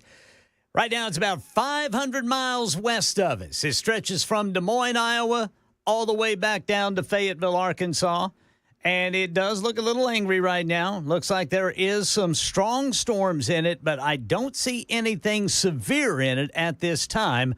But again, we are watching it as it slowly creeps this way. It looks like the timeline for us tonight, starting at midnight for West Middle Tennessee, then from 2 to 4, Nashville, Murfreesboro, Gallatin, and Manchester.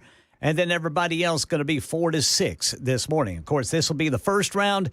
We got a whole nother round we got to worry about tomorrow. Tell you more about it during the full forecast and traffic in 5 minutes. A spending bill to avert a partial government shutdown has cleared a key hurdle. On this vote, the yeas are 62, the nays are 38. 3/5 of the senators duly chosen and sworn have voted in the affirmative. The motion is agreed to. So 10 Democrats voted with Republicans on this test vote, not the final vote.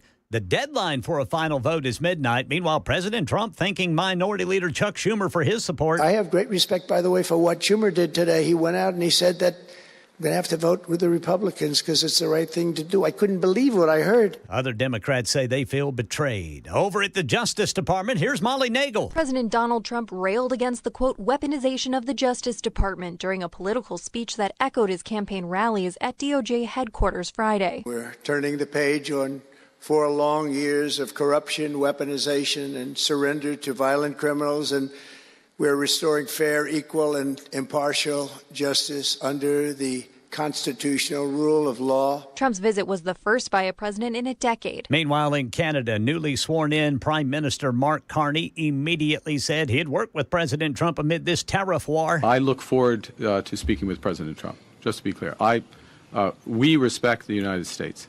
We respect President Trump.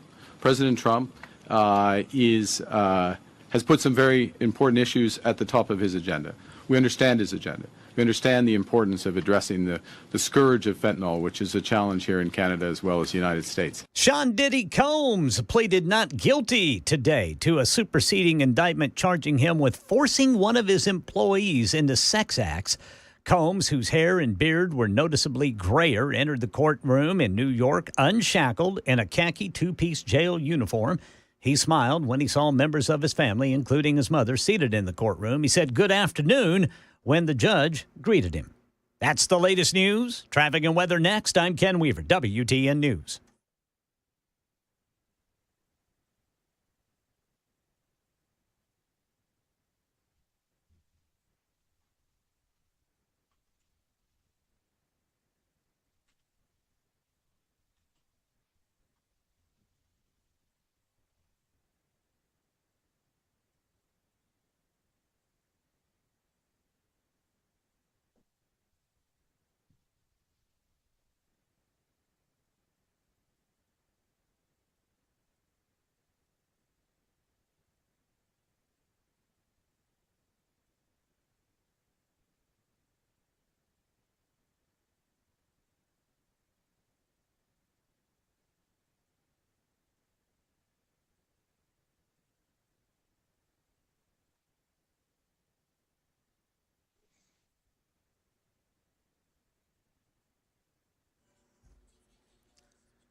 All right, we got a crash reported by police. It is the 24 eastbound off-ramp to Briley Parkway. Also 65 northbound before 440. Then 65 northbound at I-40. 24 eastbound at Harding Place. In Clarksville, we got a crash. 24 westbound as you're approaching MLK Parkway. Then Hadley Park, 40 westbound at Jefferson Street. Over by the airport, 40 westbound at exit 216A. And then 24 eastbound on-ramp from Bell Road. You got the on-ramp partially blocked there by a crash. Traffic every 10 minutes every morning on Super Talk 99.7 WTN.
Hello, friends. It's just after 5 o'clock. Super Talk 99.7 WTN. My name is Matt Murphy, and this, conveniently enough, is the Matt Murphy Radio Show. Pleased to have you with us on this March 14, 2025, episode 770 in progress today on Super Talk. Ken Weaver's back in the newsroom, gathering headlines as always, making sure that you're weather aware today, tonight, into the weekend. There's a lot of nastiness coming. And we will keep you alert as to that nastiness. We got Mason Fleming. He's controlling the experience, making sure that everything that comes out of our speaker sounds as good as humanly possible in the absence of Chris Weber. Mr. Weber will be back starting on Monday. We'll be here all weekend long. Just to let you know, give you a little rundown as to what we expect out of the weather. There's nasty coming tonight, line of storms coming in tonight, batten down the hatches, and just make sure you have a weather radio that is battery-based in case you lose power, and we'll be here for you if you need us on Super Talk 99.7 WTN. Possibility of tornadoes, possibility of straight-line winds, possibility of very severe weather. Tomorrow, there's another batch coming in around noon into the afternoon that could similarly predict or present nasty weather to include tornadoes. It will not be as bad. Ken, have you seen Alabama's weather prediction? Yes. That's bad. Yeah, Alabama's in the crosshairs. I mean, they are the bullseye. Yeah, Alabama, we are a 3 of 5. Is it still a 3 of 5? Yeah, we're a 3 of 5. They are a 4 of 5. And they could even go 5 of 5 before it's all over with tomorrow. Yeah, we'll get kind of the northern end of it throughout the course of the day tomorrow, and they'll get the brunt of it. So just pray for our brethren down in Alabama. I know a lot of folks down there in middle Alabama, and we're thinking about them and thinking about all of you. Just be on the lookout for any nasty situation that might come your way, and we'll keep you up to date with it as best we can. Also keeping you up to date with the nastiness out of Washington, D.C., although there's been a nice victory. So the Democrats caved. They fully understood that they could not avoid responsibility for a government shutdown, and so no government shutdown is ensuing as the Senate reached the 60-vote threshold to move us on to a simple majority vote that will move us on down the road with regard to a continuing resolution. I don't know if my man Sean Farish has a comment on that or not. I bet he does. You know Sean, he's been on the show before. We've talked to him in the past. He is right here in Middle Tennessee. Sean rose to prominence, for a lot of reasons, his political acumen being one of them, his incredible Trump impersonation being another one. But now he is the host of a great podcast, Ungoverned, on LFA television, and he prides himself on being Trump's first retweet on Truth Social. And he joins us on the Matt Murphy Show to talk a little bit about pizza. Sean Farish joins us. What's up, Sean? How are you, brother? Yeah, we're going to talk about pizza, all right. I haven't eaten any of it, by the way. It's just hysterical. But, we got sent some pizzas we didn't order. It's been a wild 24 hours, but all things considered, we're all safe. And now our eyes are to the skies. As you were talking about the weather, we're going to be watching that. I'm a weather geek, so I'll be geeking out on that as we as we get closer. But, it's been a wild 24 hours. Hopefully the next 24 hours for the whole state can be more low-key than what's forecasted. So tell folks that don't, and by the way, if you don't follow Sean on the social media platforms, you need to be following him. But what the hell's going on? What are they doing? What's happening? So yesterday, my wife and I got swatted as part of that, I guess, what looks to be a coordinated group of or a bunch of attacks that are happening across the country to, conservatives, folks who are outspoken on the internet. And it appears that no account, big or small, is immune to this. Folks who have either millions of followers or not as many as that are getting targeted. So we were targeted yesterday. I'd fallen asleep. My wife and I were working in the yard all day. I had a long day. I passed out for about a half hour. And my wife woke me up and said, there's cops in the yard with guns. Holy moly. I said, whoa, we're being swatted. And she said, what? I said, we're being swatted. Now she thought, she started having visions of what the J6ers went through, getting ripped out of the house and the, doors getting kicked in. I said, no, it's not going to be like that. There's no warrant that they're executing here.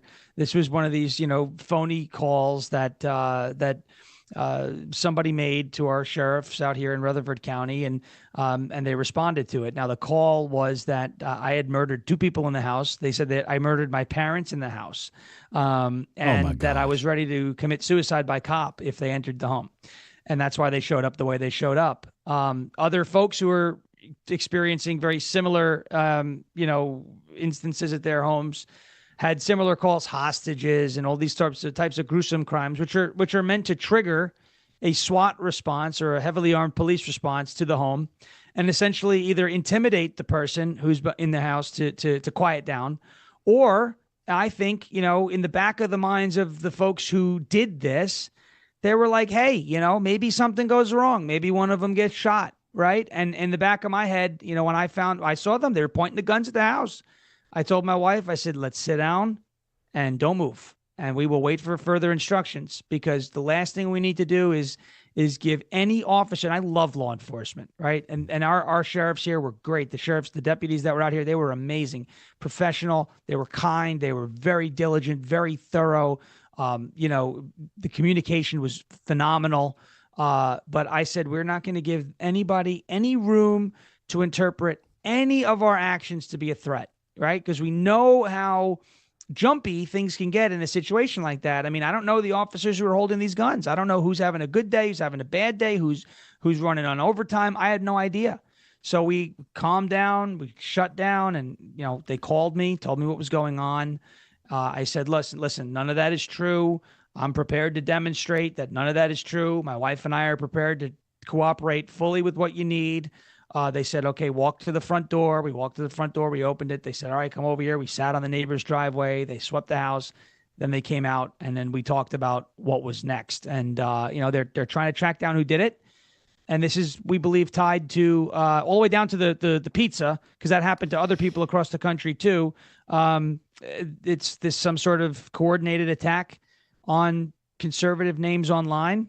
So I was one of them this time, and it was pretty scary. I had no idea when I called you. I saw about the pizza, and I realized that someone from the police department had been to your house. I had no idea that it was to that level. That's incredible. And it's incredible that some would sink so low because of a difference of opinion regarding politics. But that's where we are in American politics. They're trying to silence you, Sean. It tells me that you're making an impact, that your show and the conservative movement, the libertarian movement, pushing us toward more and better freedom, it is making an impact across the United States of America. I guess that's how you have to look at it. But in real time, it has to be frightening.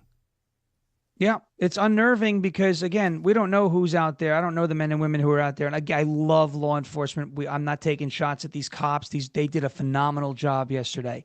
But the fact of the matter is, I don't know them. The only thing we could control yesterday while this was going on was our own actions that would, influence their actions. But I could not directly control their actions.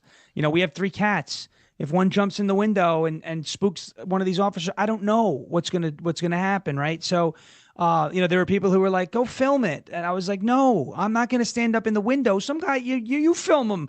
You're down barrel of a gun, right? I mean, I've never had a gun pointed at me before, never, ever. Okay, I mean, every time I've held a firearm, it's always been safely pointed down range. It's the first thing you learn is you always treat it as if it's loaded and you respect it. I've never been in a position where a gun has been drawn in my direction, and let alone several of them drawn in my direction at my wife, at my house. It was because we were not in control of, we were not holding the gun. When I'm holding the gun, I can control whether or not it gets fired. Right. So in this case, it's like we just had to do everything that we needed to do to make sure that nothing could be interpreted as a threat. Folks are asking, what do you think this was, a attempted murder? I mean, I'm not going to go and say that was the intent. I'm going to say if that was the outcome, the person who did it wouldn't be upset. I'm also going to say that this should be prosecuted, I believe, as terrorism, right? You talk about. I was about to say that's a terroristic threat. That's what that is. Yes. You get pizza coming to the house. That's a nuisance. That's a prank. That's a joke. Whatever. I'm a class clown. I'll do it to my friends. It is what it is.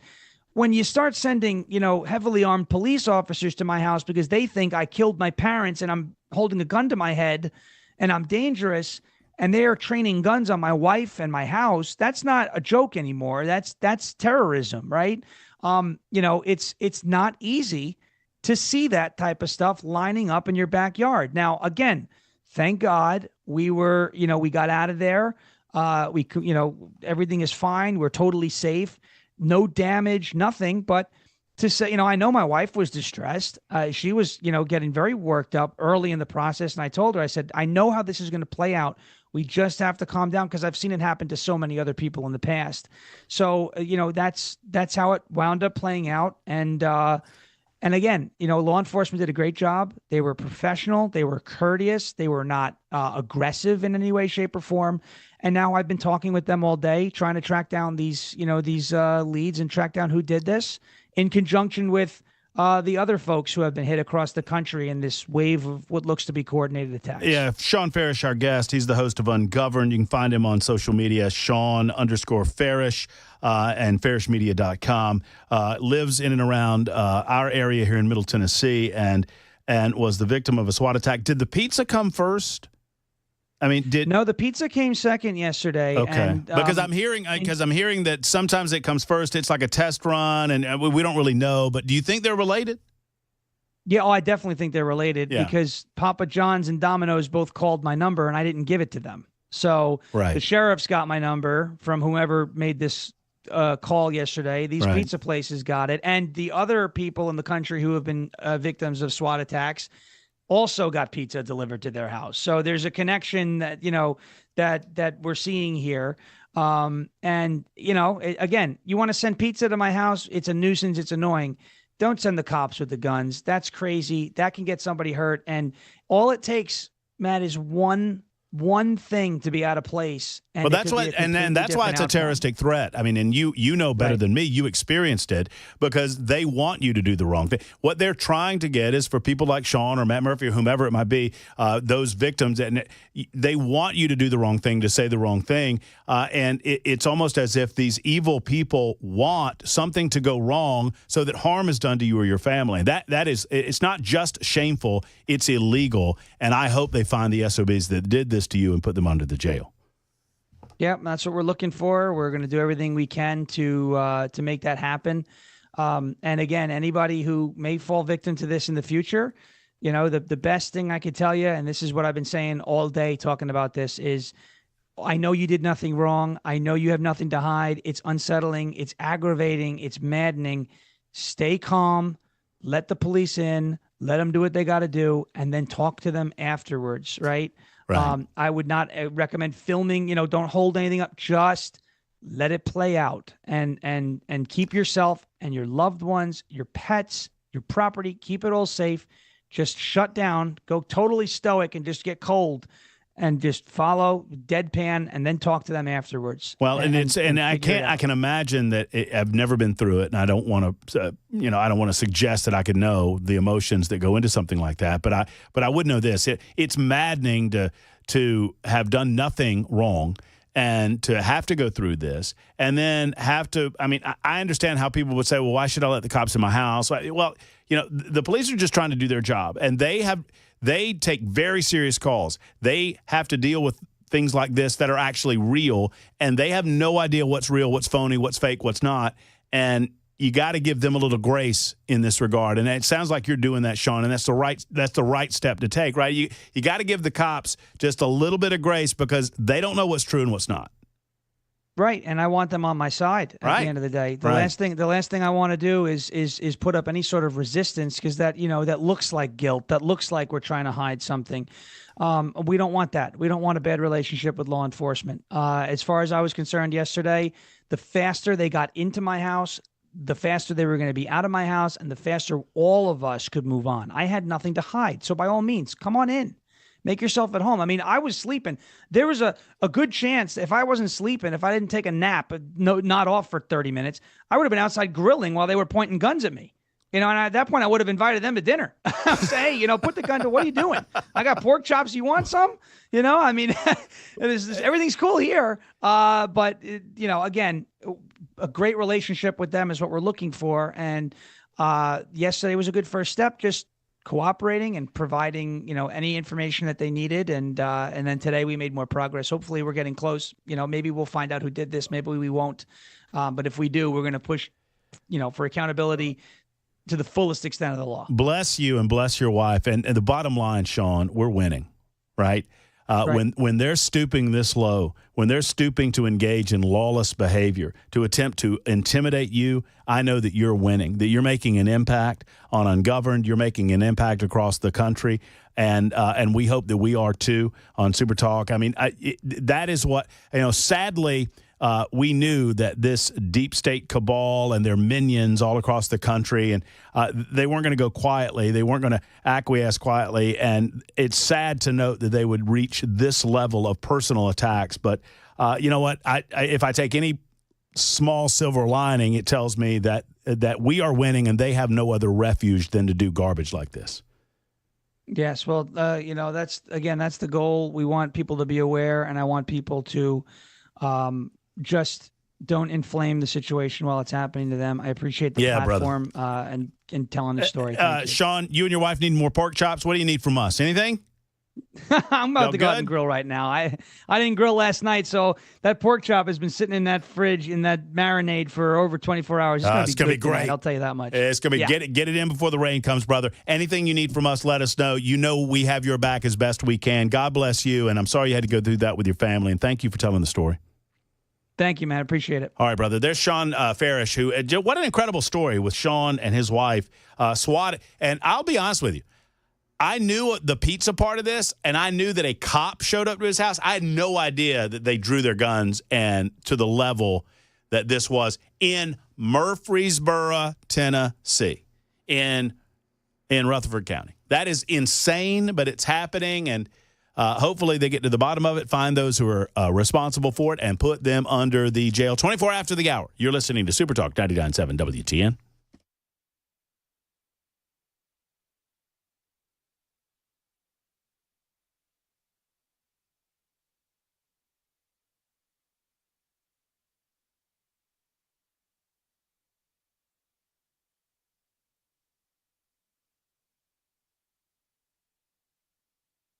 Hey, folks, it's Matt Murphy. Let's talk for a moment about my friends at Men of Valor. The big breakfast is coming up. It's their annual breakfast at Music City Center this year, March 26th, and an opportunity exists for you to be at my table. We'll tell you more about that next week. I want you to support this wonderful organization that is Men of Valor.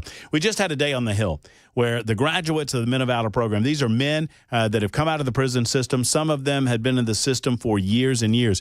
I talked to Tommy, who'd been in the system. He is the longest tenured prisoner that has gone through the Men of Valor program. He was in the system for 47 years. 47 years within the system. Most men, they go in and they reoffend and they go in again. Sadly, the recidivism rate is so great across the United States of America. Men of Valor turns that rate down to under 15%. That's what it's all about, is turning men into good, productive members of our society by turning their lives over to God Almighty. I want you to be a part of the Men of Valor organization. Go to movministry.com, movministry.com, and find out more about the breakfast and the wonderful organization that is Men of Valor.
Let me tell you, as someone, I've never had something like what happened to Sean Farish happen to me, thank goodness. But I have had unknown people that wanted to speak to Matt Murphy come to my house. And that is, it is what it is. But to have police officers who have been told, you heard the man. And this is because Sean Farish is exercising his free speech rights. Sean Farish is, hosting a podcast. Sean Farish is doing, is doing radio shows all over the country, doing a great Trump impersonation. I didn't want to go there because this is such a serious situation. They're coming to his house, and they're doing so in a way they, if you missed the beginning of the interview, they call it up. They tell the police, oh, this guy shot two people or barricaded inside of his home, going to kill himself, etc. Incredibly frightening. And then when you realize, if you're Sean, you realize what happened, your wife's freaked out, your family's freaked out, what do? Well, my first instinct would be to say, I haven't done anything wrong. No, you can't come into my house. There's nothing, but the police don't know. They're not the bad guys in this. They're trying to do their job and make sure that there's no truth to the matter. And so they're probably going to want to go through the house, see what's up. And, is that an intrusion? Yeah, it is. It is very frustrating. But it is an after effect of winning because the political left has nothing else but to come after and attack and act in a lawless fashion, and they will be found out. And they will be brought to justice, one hopes. 5:31, almost said 51, 31 after the hour. It's time for news on Super Talk.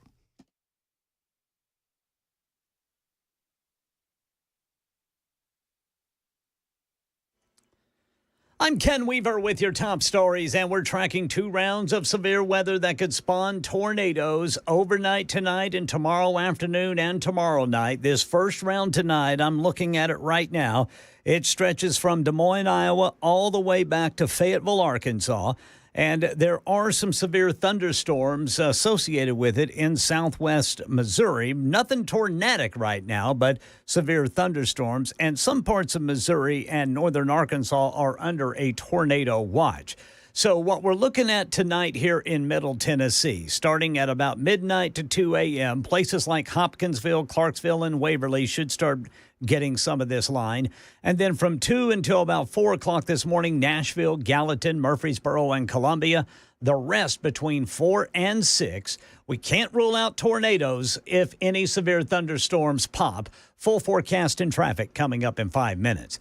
Liberal activists are disappointed that Senate Democrats have not voted en masse to block a GOP-authored spending bill that keeps agencies funded through the end of September. Instead, the Senate is now sending it to the president's desk ahead of tonight's midnight shutdown deadline. Here's Stephen Portnoy. The measure needed 60 votes to advance in the Senate. It got 62. 10 Democrats voted to get onto the bill despite calls from progressives who urged them to block it, even if that would mean a shutdown. Senate Minority Leader Chuck Schumer said that would have been worse. President Trump made an annual visit to the Department of Justice today. Molly Nagel. President Trump delivered a political speech at DOJ headquarters Friday afternoon, accusing the department of corruption under the Biden administration. I will insist upon and demand full and complete accountability for the wrongs and abuses that have occurred. The American people have given us a mandate like few people thought possible. In the wide-ranging speech, the president also spoke about efforts to negotiate peace for Russia and Ukraine, inflation, and combating the flow of fentanyl. That is the latest news. Traffic and weather next. I'm Ken Weaver, WTN News.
All right now I'm just seeing some brake tapping. Usual places for this time of day. We've got it east and westbound 40 between the Eastern Split and downtown. Northbound 65 up to the South Loop.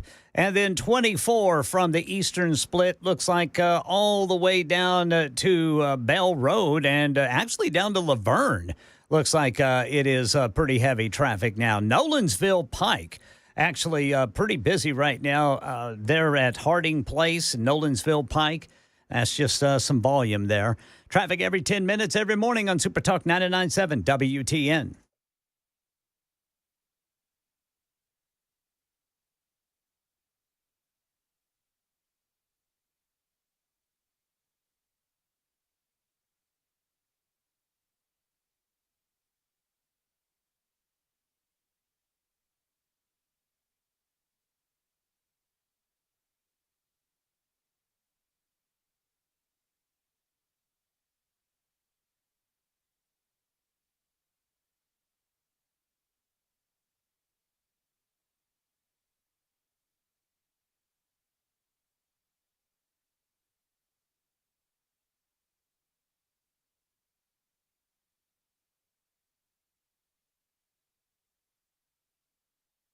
Hey, folks, it's Matt Murphy. Grace Point Healthcare is your one-stop shop for all things medical care and health care in Franklin and beyond. And they are a direct pay primary care physician provider. What does that mean? That means the insurance company doesn't get in the way between you and your doctor. You ought to have direct access to your doctor, and you do at Grace Point Healthcare. Sad to say, but the insurance industry has gotten more and more involved in that decision-making. Not so at Grace Point Healthcare. As a matter of fact, that's what they're here for. Patients are treated naturally whenever possible. That means that the doctors at Grace Point Healthcare, and I talked to them about this when I sat down with them, they're not interested in just throwing you a pill and you walking away with pills, and that's going to go. They're going to get to the root cause of the issue, and that's the way medicine has always been, in my world at least. That's what I want it to be, and it still is at Grace Point Healthcare. That's why they say it's modern medicine delivered the old-fashioned way. You really can afford exceptional medicine at your convenience. Located in the heart of Franklin, call 599-6868 and schedule your next medical appointment, 599-6868. At Grace Point, they will provide you direct care at an affordable cost. It's Grace Point Healthcare.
Super Talk 99.7 WTN. Give us a call. You are always invited to be a part of the show. 615-737-9986. 615-737-9986. A lot of phone calls earlier today. Look, if you want to yell at me about my conversation with Brandon Lewis, come on. I'm ready for that. I know that I can be I've been called an a-hole more today than I have been in the last, 3 days. And everyone that calls me one thinks that they're the first one to do that. And you know how I respond to it, Mace? How's that? Because I get called that a lot on the super text line. Oh, yeah. And you know what I say? What do you say? Fact check, true. It's true. I know.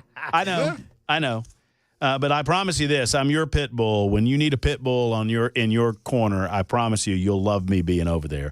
Not to revisit the case, but it was a conversation about a bill that I disagreed with. I do think that there should be a level of oversight between the state and parents who homeschool.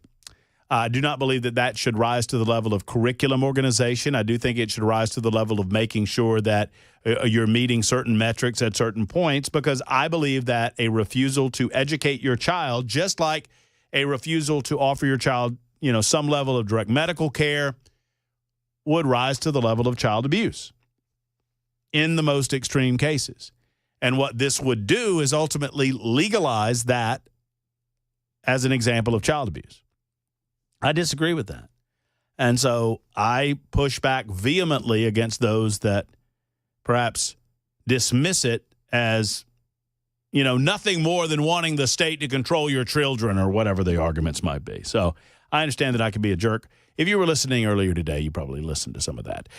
40 minutes after the hour, we'll get to nincompoops coming up in just a moment. But I do want to follow up on the conversation we just had with Sean Farish. FBI Director Kash Patel has revealed today that the agency is investigating a recent spike in swatting incidents after several conservative media figures, including Tennessee's own Sean Farish, said they were targeted. Kash Patel wrote early today on social media, "I want to address the alarming rise in swatting incidents targeting media figures. The FBI is aware of this dangerous trend, and my team and I are already taking action to investigate and hold those responsible accountable."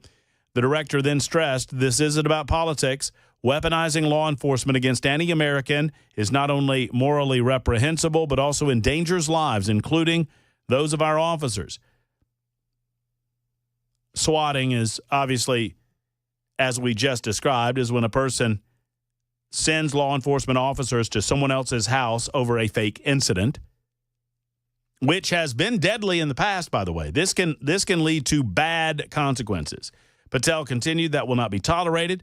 We're fully committed to working with local law enforcement to crack down on these crimes." He added that there would be more updates to come.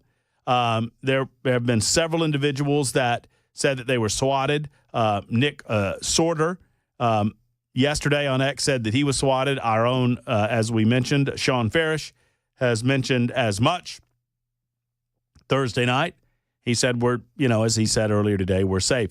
A swatting call to GOP Representative Marjorie Taylor Greene's home in December turned deadly after a car accident with police.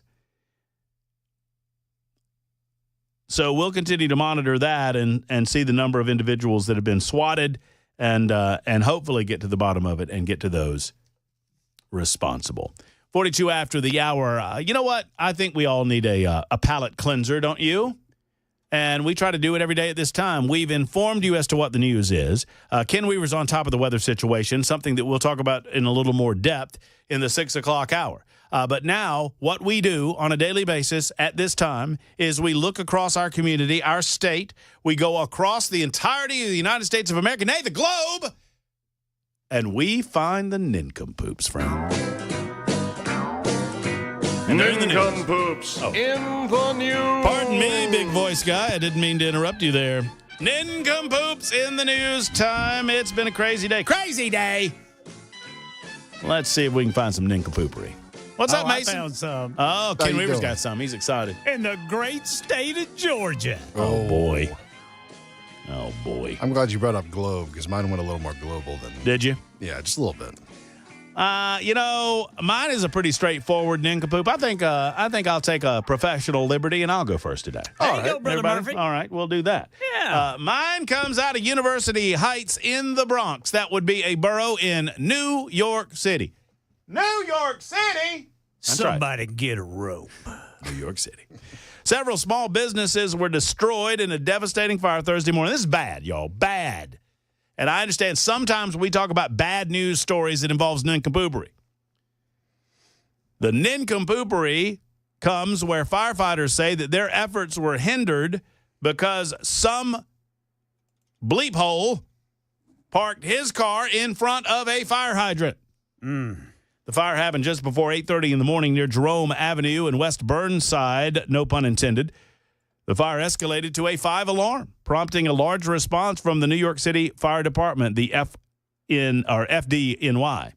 Video from Newscopter 7 in New York showed firefighters on the scene using water hoses to douse the flames as plumes of smoke billowed in the surrounding neighborhoods. Left behind were smolders smoldering remains of what was an optical center, a deli, a pharmacy, and several other restaurants. Multiple businesses susceptible to the spread of the flames, given that they're all in a row.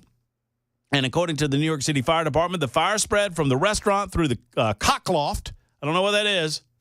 Y'all don't blame me. I just read the news, boys. The cockloft. What's a cockloft? I'm the nincompoop. I need to pre-read these stories. I'm just reading it, y'all. Oh, I wonder if they serve drinks there. I got strobe lights. That's what I called my apartment in college. Anyway, yeah.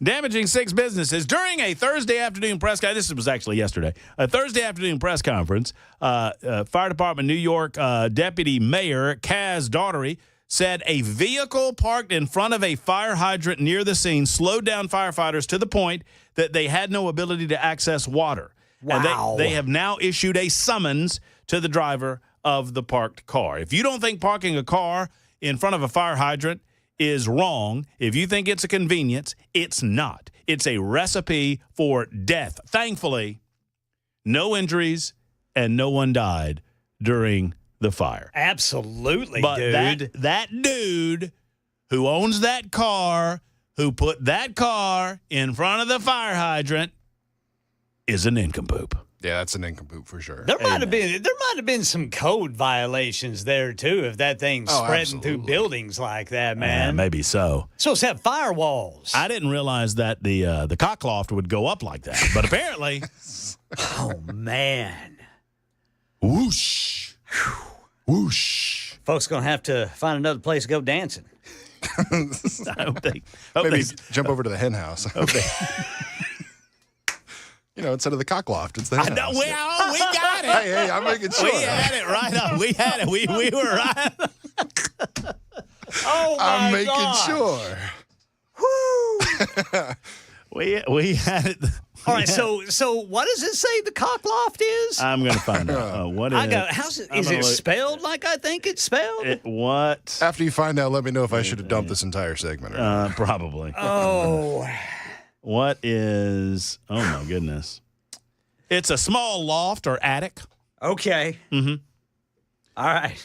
What is the purpose of a cockloft? Is a horizontal combustible void space between the top floor ceiling and the roof.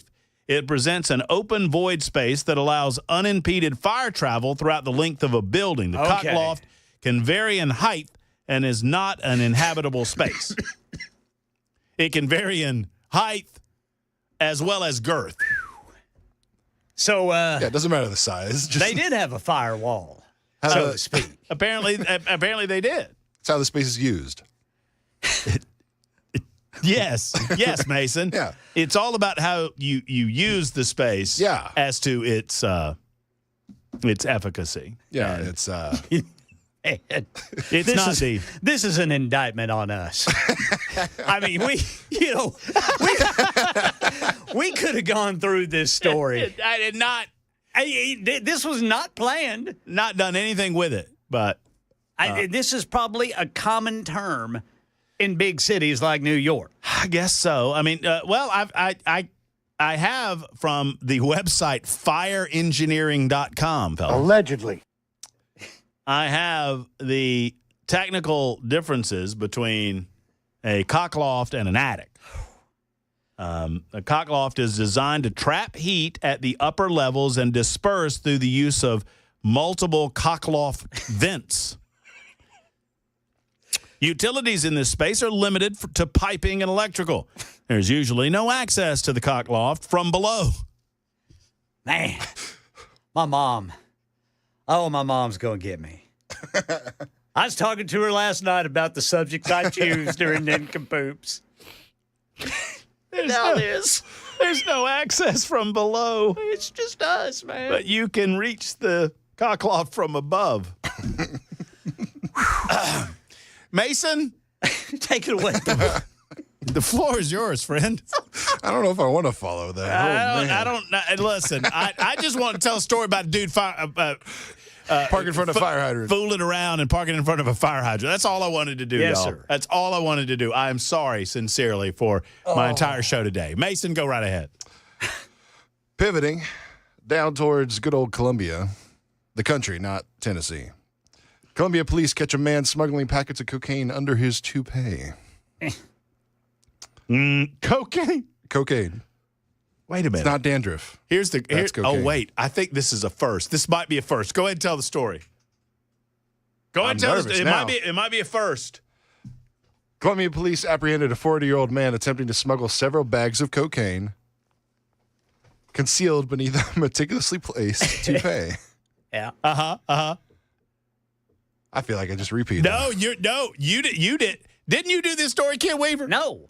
That was that Chris? That was Weber? That was Weber. Interesting. For the first time in the history of Nincompoops in the News, we have a repeat. It's a great story. I like it. I thought it was funny, man. Well, let's hear you tell it. Let's go for it. For those who missed it, let's do it. Police said the suspect was detained at Cartagena. Cartagena. You're right. That's a G, not a J.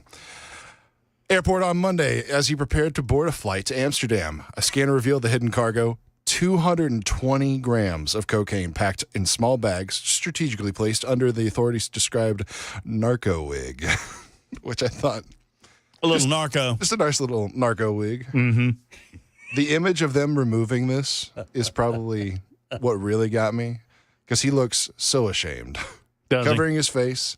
He has little strands of hair plucking out from the sides, just kind of like randomly. Little wispy little strands. Yeah, and then he's just like, no, don't take my hair. I didn't know they were there.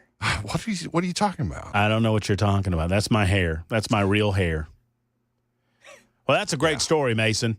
Worth about 10,000 euros on the market there. It was it was even better the second time around. It sure sounds like it. No. And through no fault of your own. I just love the fact that we finally got a repeat. That's really funny that we got a repeat, and it was the producer doing it. That's good. Mr. Ken Weaver. All right. Mom John, if you're listening, I'm just trying to entertain. I'm trying to make a living here. Okay. This is out of Grovetown, Georgia.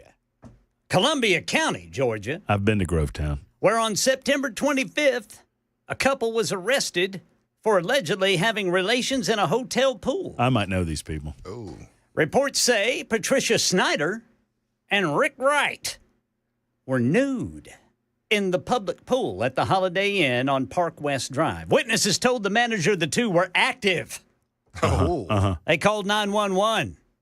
Deputies arrived on the scene, given access to the pool area, surrounded by glass, so you could see.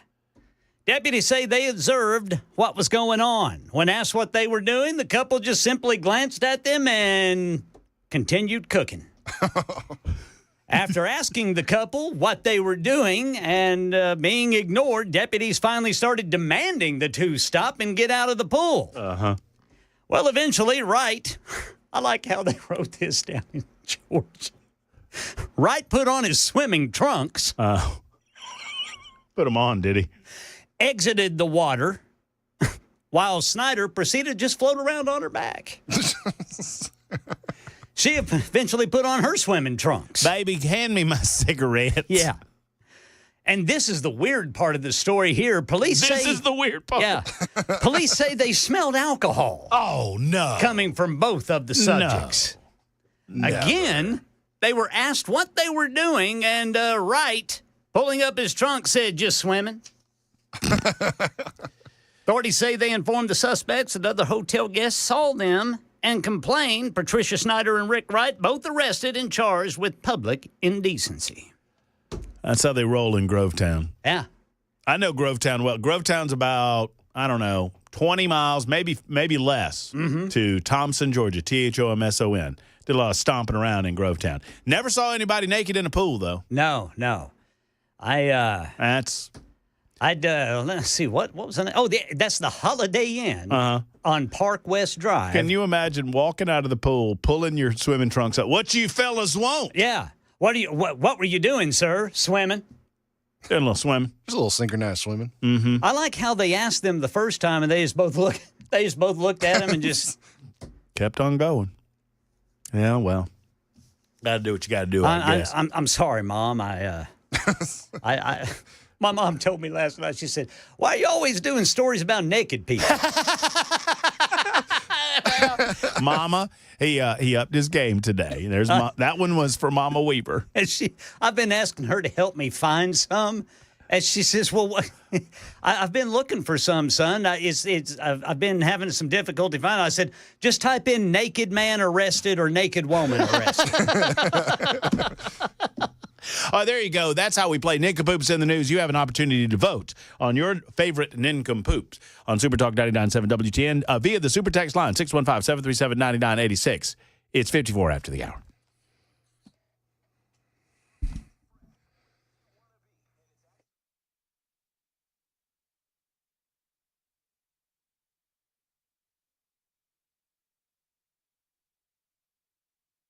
Hello, friends. Matt Murphy for the Glock Store. You know, Glock Store offers a lot of things. The Glocks that they have in stock. I mean, obviously, they're the Glock Store. They're going to have every Glock in stock and available for you at the one and only Glock Store. But secondary to that, I mean, the performance parts available to you, it's incredible. The wide availability of customization and performance parts, from competition triggers to red dot optics. I mean, there's so many upgrades that I could mention.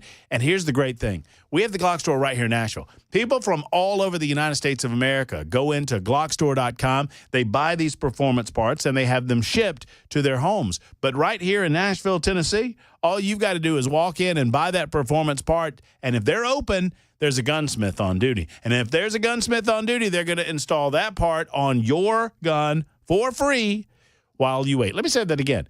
You buy the part, and they'll install it for free while you wait. Better yet, then you go schedule yourself a shooting session at shoot270.com, and you get to check out that performance part right there at the Glock Store. You know, there's a lot of reasons to go to the Glock Store, and this is one of them, and I absolutely love these guys. They're minutes away from the airport, worth the drive from anywhere, just off of Elm Hill Pike on Airlane Drive. Tell them Matt Murphy sent you to the Glock Store.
6 o'clock on the dot. I'm Ken Weaver with your top stories. We're tracking a couple of rounds of severe weather that could spawn tornadoes overnight tonight, tomorrow afternoon, and then tomorrow night. Right now, midnight to 2 a.m. is when places like Hopkinsville, Clarksville, and Waverly could get the effects. 2 to 4 a.m., Nashville, Gallatin, Murfreesboro, Columbia. The rest between 4 and 6. Right now, this line of showers and thunderstorms we're watching, they are prompting severe thunderstorm warnings from Jefferson City, Missouri, all the way back down to Fayetteville, Arkansas. This line is about 500 miles west of us, creeping this way. Right now, we are watching the SpaceX 9 launch to rescue those astronauts that have been stuck on the International Space Station for about 9 months. Originally, they were going to be up there for 9 days, but then something happened with that Boeing spacecraft. And now, looks like Elon Musk's SpaceX 9 is getting ready to launch to bring Butch Wilmore and Sonny Williams home from what has turned into a 9-month ordeal orbiting around the Earth. Liberal activists are disappointed that Senate Democrats have not voted en masse to block a GOP-authored spending bill that keeps agencies funded through the end of September. Instead, the Senate is sending it to the president's desk ahead of tonight's midnight shutdown deadline. Here's Stephen Portnoy with more from Washington. In the end, 10 Senate Democrats voted with 52 Republicans to advance the bill and avoid a shutdown. That despite the urging of progressive activists who had hoped for a filibuster. Top Senate Democrat Chuck Schumer argued that a shutdown would have led to what he called DOGE shifted into overdrive, with the likelihood of vast furloughs across the federal government. And over at the Justice Department, Molly Nagel. President Donald Trump railed against the, quote, weaponization of the Justice Department during a political speech that echoed his campaign rallies at DOJ headquarters Friday. We're turning the page on 4 long years of corruption, weaponization, and surrender to violent criminals, and we're restoring fair, equal, and impartial justice under the constitutional rule of law. Trump's visit was the first by a president in a decade. Meanwhile, in Canada, newly sworn-in Prime Minister Mark Carney immediately said he'd work with President Trump amid the tariff war. I look forward to speaking with President Trump. Just to be clear, we respect the United States. We respect President Trump. President Trump has put some very important issues at the top of his agenda. We understand his agenda. We understand the importance of addressing the scourge of fentanyl, which is a challenge here in Canada as well as the United States. And here goes SpaceX. Copy, 1 outlet. Vehicles pitching downrange. Stage 1 propulsion is nominal. SpaceX 9 launching the rescue mission to grab Sonny Williams and Butch Wilmore off the International Space Station. Again, the 2 astronauts that have been there for 9 months. They were originally only scheduled to stay about 8 days, but something went wrong with Boeing's Starliner, and now it looks like Elon Musk to the rescue. We'll let you know how it goes. That's the latest news. Traffic and weather next. I'm Ken Weaver, WTN News.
All right, just seeing the regular brake tapping going on right now, especially getting out of the downtown area. Over there at the Eastern Split, it is pretty slow going if you are westbound 40 to get to 24 and head eastbound on 24. Then you're going to be brake tapping all the way down to Bell Road. And then it is even heavier once you whenever you get past Bell Road, I should say, it starts to lighten up. It is heavy down to Bell Road. Traffic every 10 minutes every morning on Super Talk 99.7 WTN.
It is Super Talk 99.7 WTN. My name is Matt Murphy. This, conveniently, is the Matt Murphy Radio Show. It is 6:09. It is Friday. Thank you for being with us on a First Amendment Freestyle Friday. We'll get to your calls momentarily. Eric is on the road. Jamie wants to talk homeschooling. I want to talk to each of you. Hang in there. You've been there for a while. I'll get to you momentarily. But first and foremost, I want to thank all of you for indulging me for the entirety of the week. We've had a great time. I hope you have as well. The show would not be the show without Ken Weaver back in News Closet B, capably gathering headlines, thrilling us with the news, breaking and otherwise, weather information, traffic information, and making us smile with a story or two. Mason Fleming's done great work this week, although he called me during the break grumpy. That's okay. It's all right. And I am. Hey. I am. It's true. Hey. Fact check true. Sometimes I can be grumpy. I admit it, Mason. You know what? As long as you're acknowledging it, then we're okay. I admit it. You know what? You are spoiled every day from 9 until noon. I am. You know that? Yeah. You are spoiled every day. I get a well-behaved host that appreciates me. It is. I am a little spoiled. I'll have you know that Hand told me early on in the week, he said, just lash him. Just whip him. Just whip him hard. Hey, I'm still standing, aren't I? No, you're doing a great job. Are y'all watching this launch? Yes, sir. Yeah, it's pretty cool. Incredible. This launch is going on right now. SpaceX is is that we got audio? I got some audio. I'm running it right now. Let's go, so baby. We can talk over it if you want. Okay, let's do it. So we got audio going on in the background. We have a SpaceX rocket that is lifted off to return the stranded astronauts to the Earth. Are there, Ken, I've not been following this story closely enough. Okay. Are there astronauts in this rocket? Yes, there are 3 astronauts and 1 cosmonaut. Okay. And who are regularly scheduled to go to the space station. Only this time around, they're going to bring back Sonny Williams and Butch Wilmore. Butch Wilmore, by the way, the Tennessee native. Who, they were only supposed to be up there for about 9 days, but then Boeing's Starliner, the one made by Jeff Bezos, had some issues, and they just deemed not safe. Yeah, deemed not safe. And then there were reports, that they were. Well, Elon Musk wanted to do this earlier, back during the Biden administration, but Biden put the kibosh on it. Well, and the inside skinny to that, as I understand it, was this: that NASA says, "Hey, we never said no to Elon Musk." That's not true. It is a fact that NASA didn't say no. The White House, the Biden White House said no. Right. So Biden did not want to see the political optics of Elon Musk, a Trump-supporting Elon Musk, bringing astronauts home that Biden, for all intents and purposes, was unable to do. So what fascinates me is, they've got that rocket coming back to Earth. Yeah, it's coming back, man. I cannot tell you how. I mean, it is not the astronauts, just the rocket. No, the right. So the booster. Yeah, right? the booster. It takes off with the big booster. The booster exhausts all of its fuel except for that which it needs to come back to Earth. And then that rocket booster comes back down to Earth, and that big thing just grabs it and holds on to it, and it is going back down to Cape Canaveral, I guess. And I'm looking at it right now. There it is. It looks like a movie, Ken. Pretty as you please. A movie. And it's landing on its own? It's not even getting grabbed? It's not even getting grabbed, man. It's landing on its own. That is so cool. Y'all. Incredible. SpaceX Dragon, Shannon. Yeah, there you go. SpaceX Dragon. She's down. Yep. And those astronauts are still headed to the space station. And so the astronauts are on their way to the space station. They're going to replace 2 of the astronauts that have been up there for months and months and months. I guess 9 months now or thereabouts. 9 months. Oh, wow. That is such a fabulous scene. I love seeing it. So hopefully everybody's going to be safe and sound, and we'll get our astronauts home, including what's his name again, Ken? I always forget. Butch Wilmore. Butch Wilmore, Tennessee's own Butch Wilmore, expected to return home to Earth probably in the next, 48 hours or so, probably sooner than that. Jamie has been holding for some time. Jamie, thank you for your call. Thank you for the subject, and I appreciate you. What's going on, Jamie? Well, I just wanted to say I disagree with you on that bill.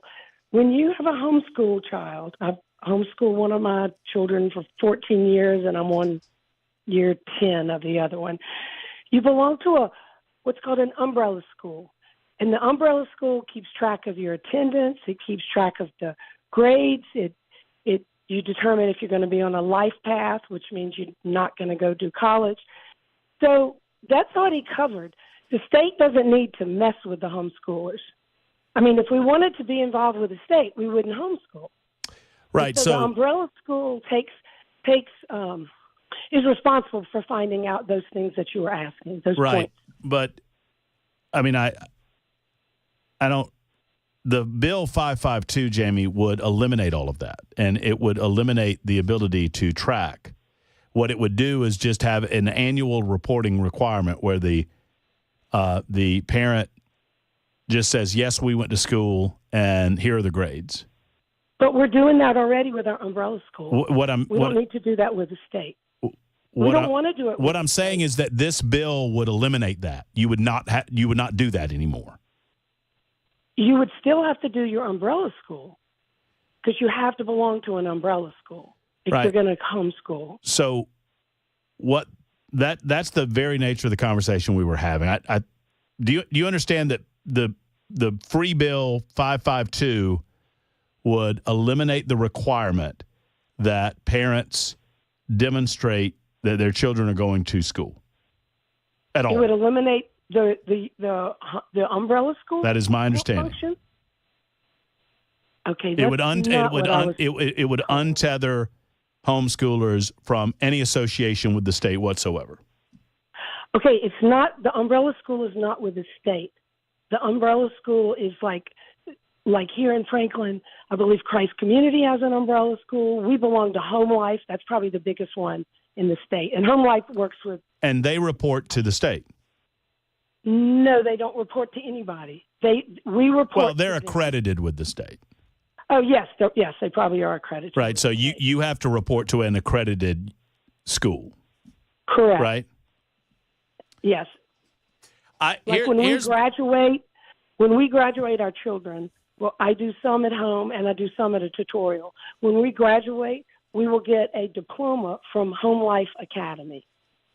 And that's probably I know in Tennessee, that's the largest, that's the one most people belong to in Tennessee. But there's a lot of them. There's Comius, there's a number of them. I believe I certainly, Jamie, believe in your ability to school and educate your children in a manner of your choosing.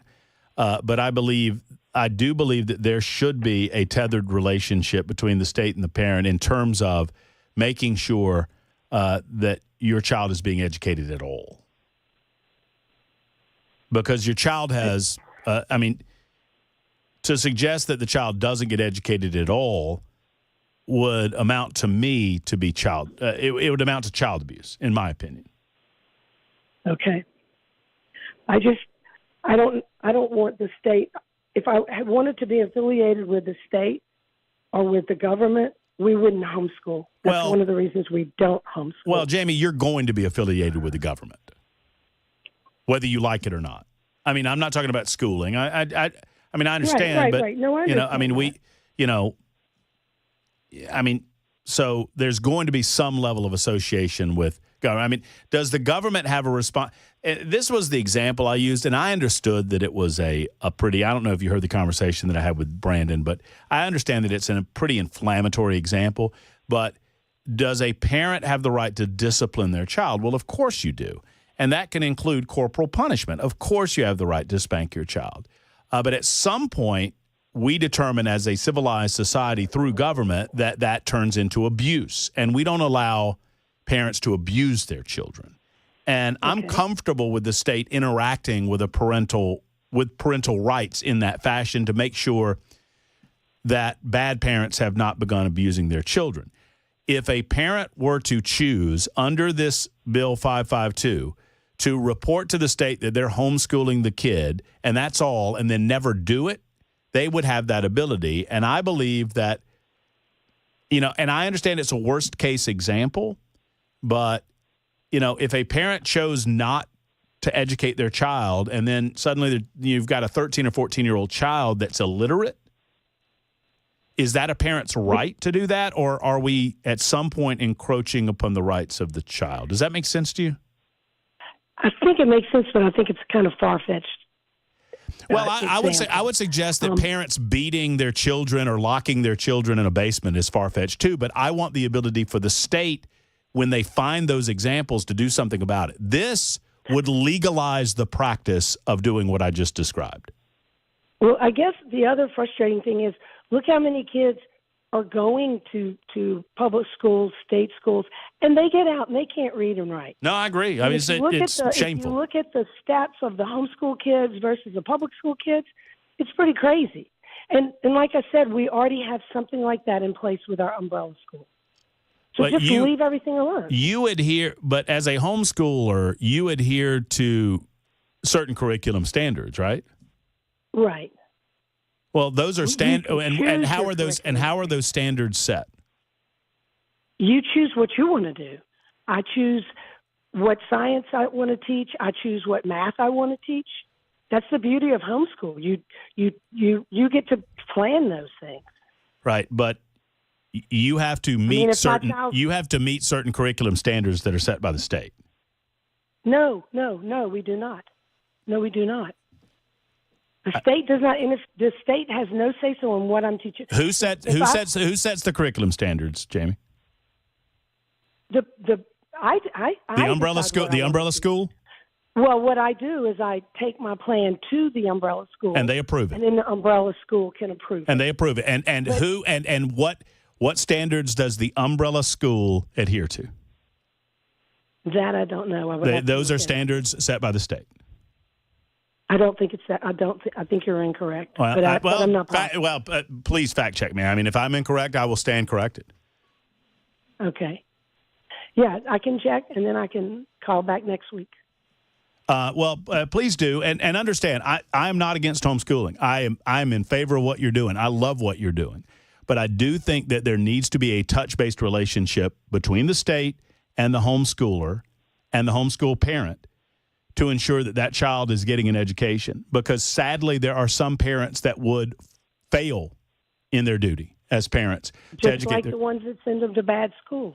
Well, no question, and some parents are hamstrung and have an inability to try to get themselves out of that. So just like we would like to believe that some parents wouldn't abuse their children, some do, and there's a law, right. And there are mechanisms by which we can initiate the power of the state to take those children away from those parents and prosecute those parents. I don't want to believe that there's child abuse going on, but there is. Sure. So I just think that there needs to be I mean, it's my opinion, and other people certainly are going to disagree with it. So. Okay. Well, I will check on the home life. Yeah, please do. And your question about the home life. And let me know. Let me know where they get their, where their approval standards come from. I'd be very curious. Okie doke. Jamie, thank you. Thank you for the call. Thank you. All right, take care. All right, that's a good call. We'll get to Ashton. We'll get to Keith. We'll get to Amy. We'll get to Nick. We'll get to Aaron. We'll get to you on the phones as well. 615-737-9986, 22 after the hour on Super Talk.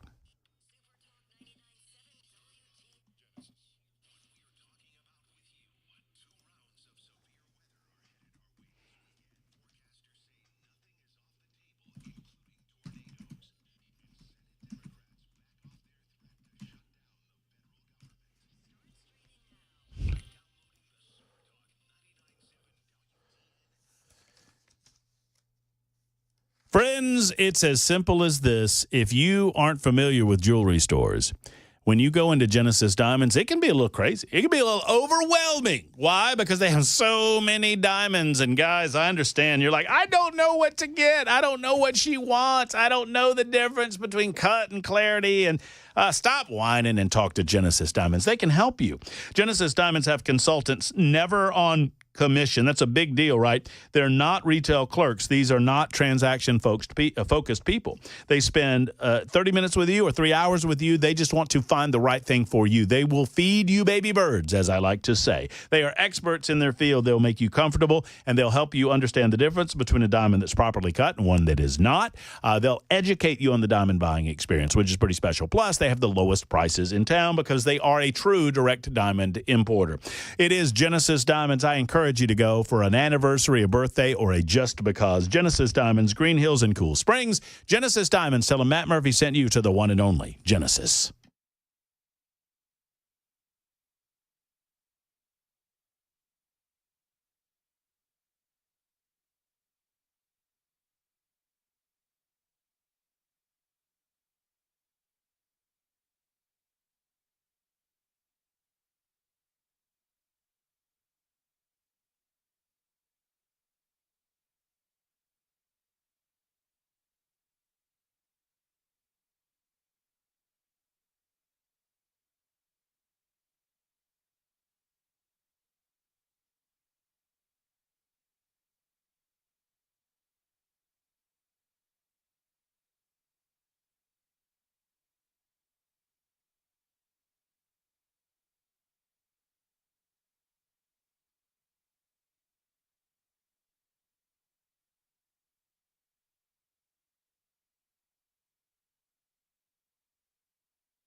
Looks like a federal government shutdown will be averted at the end of the week. And so far, so good. The mission to bring those 2 astronauts stuck on the International Space Station for 9 months back home. The day's closing money news coming up at 6:30 on Super Talk 99.7 WTN. Thank you, Ken Weaver. Super Talk 99.7 WTN. I appreciate all of you calling in. I appreciate all of you joining in. I appreciate all of you on the Super Text line, even those of you who are angry at me. 4842 says, I've been listening to 99.7 for almost 20 years, and I keep trying to give Murphy a chance, getting harder to do every day. Let me at him. Where is he? Well, no, that's fine. I'm just kidding. It's all good. This same person wrote to me on February the 25th, I'll put up $30,000 to move you back to Alabama. Can we put up $30,000 for a Mason? I'll move to Alabama. February 18th, this same person said, even the ghost doesn't want to hear Matt. I don't know what that's in reference to, but that's awesome. February 12th, it's not your fault. It's Dan Mandis' fault for hiring you and 99.7's fault for keeping you. It goes way back. This guy doesn't like me and hasn't liked me for a long time, but gosh, you keep listening, and I appreciate it. I appreciate you still giving me an opportunity. I did ask, how can I get better? You know what? How can I get better for you? And I'll do anything that I can. By the way, that was a great I hope that you feel like that was a good conversation with Jamie, the homeschool mom. I thought that went real well. do believe, and I think I'm right, and I could be wrong, but I believe that through your umbrella school, you are expected to, as a homeschooler, adhere to certain standards that are set by your local district and by extension by the state. So that's where you touch the state. You touch the state as a homeschooler. What 552 would do is to eliminate that touch. And I'm suggesting that I don't think anything's wrong with the system as it stands. I don't think we're solving any problem here. And I think you're creating other problems. You know what? Do you want 13-year-olds who are currently in the public education system to have parents? If the parents don't care about the education of their children, do you not believe that they just might sign a piece of paper and now their 13-year-old can be as truant as they want to be because they're quote-unquote homeschooled? I mean, we already have a problem with inner-city kids breaking into cars on the streets during the school day. Do you not? I'm just throwing it out there. But I'll give the floor to you, Miss Amy, who is in the borough. Hey, Amy. Hey, Matt. Thanks for taking mine. I am a independent homeschool mom. So the caller before, I don't think she understands, and I think really a lot of people don't grasp that really there's a lot of workarounds within the homeschool, within the Tennessee homeschool system. We actually homeschooled in Kentucky. Our teenage daughter before moving to Tennessee, and then I have a special needs son, an autistic son, who is in, like I said, independently homeschooled. We do not umbrella, so I only have to give an intent that I'm going to teach my son at home, and then at the end of the year, I tell him what his grades were and how many days we attended. The only thing with that is there are TCAP tests that he will be required to take if we don't get exemption because of his differences. The umbrella schools, we ran into looking at that as an option, and something came to our attention. There are many churches, and I'm putting quotations around that basically you pay a fee and you do what you please. There is not any real accounts and balances under a lot of that under the umbrella school stuff. We caught that. I'm glad we caught it ahead of time. There was a particular church, quotations around church, that is in the Nashville area that we caught on real quick to what they were doing, and you paid like $100 and something bucks a year, or maybe it was a semester or whatever. That's sort of irrelevant, but they just did whatever. And if you said, "Yep, my kids did everything," and they were doing physics in first grade, and they can read at a college doctoral level, then checked up and moving on, and that was it. Well, I love the information, Amy. Thank you for providing it from your perspective. I appreciate you, and I appreciate the call. I got to run to news right now. We'll get to more calls coming up with all of you on the lines. It is 32 after the hour on Super Talk.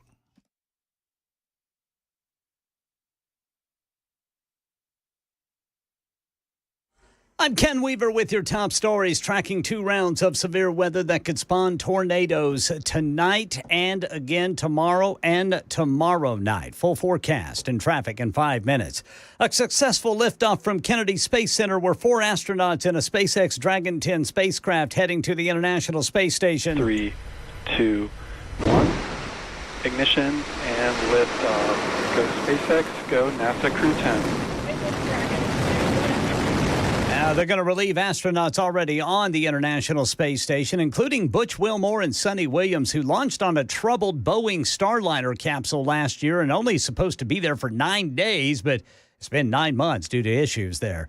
Government shutdown averted after Senate Minority Leader Chuck Schumer and 9 other Democrats voted with Republicans on a spending bill that keeps the government rolling through September. And in money news, here's Michelle Franson. Stocks ending a volatile week on a high note thanks to easing concerns over a possible government shutdown. The Dow soaring 675 points, the S&P gained 117, and the Nasdaq rose 451 points, or 2.6%. The relief coming after Senate Minority Leader Chuck Schumer signaled support for a House Republican government funding bill to avert a shutdown. Markets closing out an up and down week that sent the S&P into correction territory on worries about President Trump's tariff war. The University of Michigan Consumer Sentiment Survey finds Americans are feeling uncertain about the economy, pointing to worries about inflation and the markets. Ulta Beauty jumped 13% after the retailer reported stronger profits for the latest quarter than analysts expected. General Motors is recalling more than 90,000 vehicles because the transmission may become damaged and cause the front wheels to lock. That's the latest news. Traffic and weather next. I'm Ken Weaver, WTN News.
Hello, friends. It's Matt Murphy for Savory Spice. My friends at Savory Spice want you to swing on down and reap the benefits of reduction in prices. That's right. Just about 1/4 of their inventory. Holly was telling me this the other day. I couldn't believe it. I said, Holly, are you serious? She said, I'm serious. I said, Holly, you're not really serious. She said, yeah, me and David are serious. I said, David's serious? Yes. a quarter of their inventory has been price reduced. And so Savory Spice, this is what they do. They're not going to hold on to that money. They're going to pass those savings along to you. So you need to go and see some of the incredible price reductions going on at Savory Spice. These are some of the most delicious spices you've ever put in your mouth. I mean, seasonings for after the food is made, stuff to go into the food to make it delicious as possible. I mean, it's all right there at Savory Spice. I don't know a lot about the kitchen, but I know this. Savory Spice is the one-stop shop to go to for the finest chefs in our community. They're already in Savory Spice. You need to be there as well. When it's time to restock with Savory Spice. Plus, the gift giving. Oh, my goodness. If you have somebody that loves cooking in your family or in your friend group, they'll love Savory Spice. Go by and see them in Franklin, just off the square next to Gray's Pharmacy, and tell the gang there that I sent you to Savory Spice.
Super Talk 99.7 WTN. It is the Matt Murphy Radio Show, 6:38. We're watching the weather. I don't know what else to say about it, except we're watching and we're waiting, and it's coming in later on tonight, sometime around midnight or so. I mean, depending on where you're listening. I mean, if you're listening on the western side of the state or on the western side of the listening area, you know, over in Dixon and whatnot, it'll get to you. I mean, you know how it goes. It gets to you first. And then it comes in through Nashville, and then before you know it, it's off in Mount Juliet and Lebanon and all points east.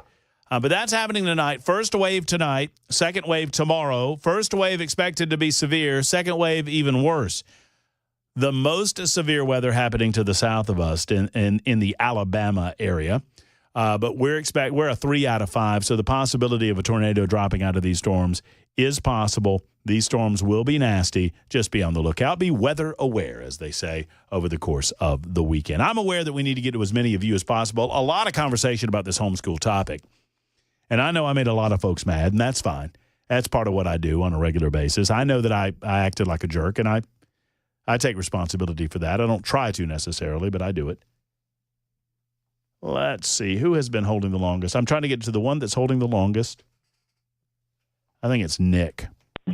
Hello, Nick. How are you, sir? Good, Matt. How are you doing? I'm great. Thank you. Hey, I wanted to comment on what the caller before Amy, I believe she was closer to the top of the hour, was saying. Umbrella schools aren't the only way to homeschool. I've got a 5-year-old that me and my wife are planning on homeschooling later this year, and we're filing as an independent schooling under the 3 different options with the state. And all that simply is an intent to homeschool with the school district in which you reside in. And all of the education standards you find on the state's website. Now, I will say it's a little confusing as to how to find exactly what you need to teach per grade. They have it listed out by subject instead of by grade level, and I think if they were to change that simple thing, it would be a little bit easier. But as far as this bill is concerned, all it really does is alleviate some of the, not accounting documents, but the administrative work on the parents. Well, here's what my question would be. What is so wrong now? I mean, I don't necessarily think anything's wrong. So what? And I tried to get to that, and Brandon and I, we've talked in the past, and Brandon Lewis and I will get crossways every time we talk, and I hate it, but I'm responsible. I'm as responsible for it as anybody, probably more responsible than anybody. So I take that responsibility that I probably caused that. But that said, what are we fixing? What is wrong with the current homeschool system as it exists, and why shouldn't there be a barrier to prevent? And I understand that, people are yelling at me on the super text line that these things don't happen very often. Well, child abuse doesn't happen very often, but shouldn't there be a law to deal with it when it does? Well, I understand that truancy and not educating children within that system wouldn't happen very often, but shouldn't there be a safety net in case it does to protect that child and their rights? I agree with you, and I think a lot of this will fall under either child neglect or even fraud if the parent is actively lying about their child's school records. But I think the bigger concern, to your concern, I don't think you're going to find a lot of homeschooling parents that are trying to subvert the system. If they want them, if the parent doesn't want to deal with the child's education, they're going to send them to public school and not have to worry about it. I believe that there are some parents that would rather a child go to school and not be sitting at home 24 hours a day and annoying the parents. Well, here's what scares the heck out of me. Individuals that are going to be taking their kids out of public school are going to be spending the time to invest in that child's education, and I don't think you're going to have a lot of parents subverting it. And if they do, again, I think it would be fraud or even child neglect. Would it? And it's my understanding, and I'm not trying to oversimplify the bill, but here's what my fear is. If you don't have that safety net there, then what would prevent a ne'er-do-well parent that doesn't care about their kid's education signing off on their kid dropping out of public school by signing a piece of paper saying, I'm homeschooling my kid now? I mean, that sounds like, personally, it sounds like jail time, and then the child becomes a ward of the state until I think under 552 it would be legal, though. They would not if you don't. Well, no, just I'm homeschooling my child, and I'm setting up an education curriculum of my own. Right, but if they're not passing the standardized test, I think 552 eliminates some of those testing requirements. No, I wasn't aware of that. Yeah, I mean, no, but no, it's all good. No, I love the conversation, Nick. Thank you. I'm going to get to as many as I can. I appreciate your call today. Ashton is next. What a robust conversation we have going on at the end of the week. Hello, Ashton. Hey, good afternoon, Mr. Murphy. I'll keep this quick. I know time's short. I'm a missionary's kid and was homeschooled my entire education, K through 12. My mom was an English language learner and special ed teacher prior to and after coming home from the mission field. And every year I did have to take a standardized test, and the school was based out of Memphis. So I had to take an accredited Tennessee state test just to show that the curriculum was up to par. Right. I mean, there are certain standard expectations that we have set, and I feel like maybe I'm wrong. I feel like the state of Tennessee has tried to touch as lightly as possible, but keep that connective tissue between the interests of society and the interest of the individual parents and the right of the individual parents in combination with the right of the child. I feel like that has happened. I don't know. Yeah, certainly. I mean, and there should be a standard. I was fortunate enough to go to 28 countries and live in 6 prior to graduating high school. But just that alone shouldn't, without any kind of academic curriculum, just say, oh, well, he's been all over the place. He's naturally as educated as anybody else.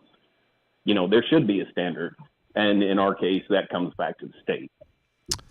Well spoken, Ashton. Thank you for the call, and thank you for the commentary.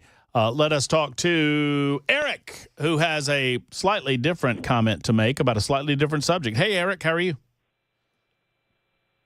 Eric. Man, Eric, I hate that. Eric, should I put you on hold? Hello, Eric. Can you hear me? Hey, Eric. How are you? Hi, I'm here. Can you hear me? Yes, sir. I had kind of some food for thought. It's just something that I haven't heard anybody say. These 120-plus-year-olds that they found that were still on the Social Security roll, I just wonder how many of those people were registered voters and how many elections they might have voted in. Wait. Say that again, Eric. I'm. You talking about the 120-year-old Social Security recipients? Yeah, the 100. Yeah. So luckily, while we have, and I think I lost you there, Eric. I'm sorry for that. Sounds like we did. Luckily, most of the 120-year-old Social Security folk who are still on the rolls were not receiving checks. That's good news. No word on how many of them were voting. We're waiting for Doge and Elon to get back to us on that. It is Keith's turn next. He's on the road. Hey, Keith, glad you called. Hey, I oversee homeschool things in my district. First of all, I'll try to make it quick. There are 3 categories. There's independent homeschool, that's category 1. There's category 3, which is online accredited homeschool. Then there's category 4, which are faith-based, church-based, and then, as the other caller was saying, the umbrella schools. Category 1 is the independent. They do follow the districts. They set their own standards. They do everything. They just give us a calendar and that they've done what they're supposed to do, a minimum of 4 hours a day, 180 days a year. That's it. The only testing that's done is in grades 5, 7, and 9. They can come to the district and take the test that the district administers to everyone else, but they don't have to. They can take a Stanford test. They can choose an Iowa test. They can do anything. The main problem is, especially with the umbrella schools, there is not a lot of accountability. I won't name a school where I actually had a parent come to me and show me where these packets, learning packets, are sent. They pay anywhere from $150 to $200 for a learning packet, but the answers come with the learning packet, and you simply just write the answers down, turn it back in, and you're given credit. Now, I did tell the non-public school department at the state about that, but they said, there's nothing we can do. They're accredited, so there's nothing we can do about that. So I dropped that, went on. Most of the parents will do it correctly. The other thing with Category 3 online accredited schools, a lot of times that affects our 9th through the 12th graders. They will leave. They try to leave school. They'll go home. They'll tell the parents, well, I got bullied or I got in trouble. And then the parent, well, I'm going to pull them out of school. I don't want my child to be punished for anything. That's the way it is today. And they'll pull them out. And, of course, I tell them you need to go to an accredited online school because you want your child to get credits that are going to be recognized everywhere. Category 4 umbrella credits are not recognized. If that child tries to come back in grades 9 through 12, they have to take tests for us to see and prove their proficiency, to see if we can award them those credits. It normally does not go well, and they end up having to take a lot of remedial classes even at the high school level, and sometimes they drop out because they'll age out and don't want to finish. Are you familiar, as someone who administers so much of this, Keith, I'm curious, are you familiar with this bill that got defeated, the 552? I am. I saw it. I mean, we get weekly updates on all the education bills that are being filed in the state. And that one about made me sick because I called it the feral cat bill because that's just what they obviously want. I mean, it sounds children to run around like feral cats. Yeah, I mean, it sounds to me like it. I mean, it would just there would be no accountability for folks who just sign up.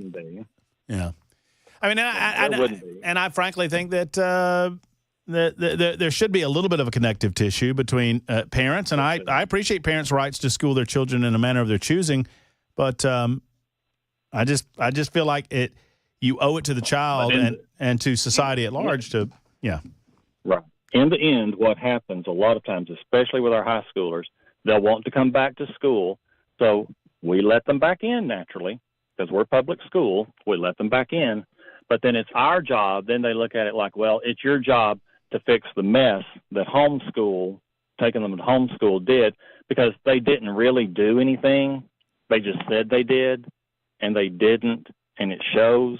So we have to try to catch them up and then put the burden put the burden right back on us. Now that's usually it's a handful. I mean, it's not a whole lot, but it happens enough that it can become very bothersome. A lot of times, like you said earlier, sometimes you end up in the court system because what will happen is they'll commit delinquent crimes, and then, where'd you go to school? I homeschool.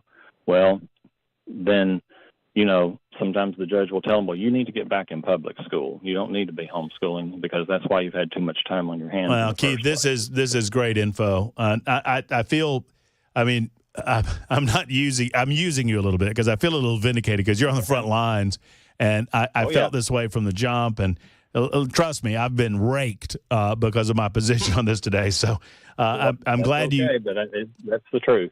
Thank you, Keith, for the call. And thank you, each of you, for sharing your thoughts with us on Super Talk 99.7 WTN. I don't think I'll get to Aaron, but we'll see. Aaron, hang in there. Might be able to squeeze you in on the other side. It's 52 after the hour on Super Talk.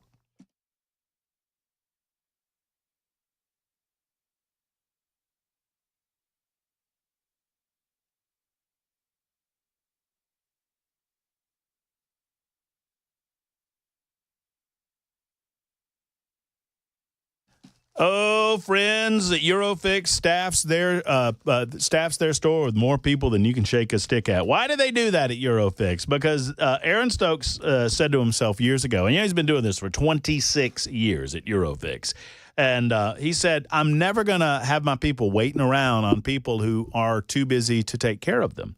Eurofix has a different business philosophy. They have more staff than the average auto repair shop for just that reason. Plus, they have a 3-year nationwide warranty and the staff to fix your car now, not tomorrow, not next week, but right now. If you're tired of waiting forever to get your car fixed, shop Eurofix. Owner Aaron Stokes says, we'll never be too busy for our customers. We're here to take their pain away right now. Eurofix repairs all European automobiles. Eurofix says yes to a speedy repair when others can't or won't. Family owned for 26 years, good people, and 5 separate locations to serve you. Call 844-EUROFIX. That's 844-EUROFIX, or visit myeurofix.com. That's myeurofix.com.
Did you know you're overpaying for your health and wellness products?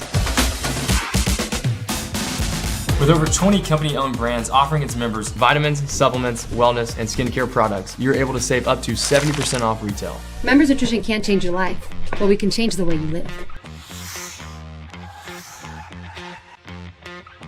Weather can change in an instant, and you need to be prepared for any outcome. That's why Generator Supercenter of Nashville will help keep your family safe and connected. We make buying a backup generator simple and easy, with financing options available, free in-home estimate, turnkey installations, no worry warranty, and most importantly, the monitoring and service of your fully installed generator. Come see us at our location in Nashville or visit us online. Generator Supercenter of Nashville. We serve all Middle Tennessee.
Well, looky there. I've got a minute, and it's Aaron's.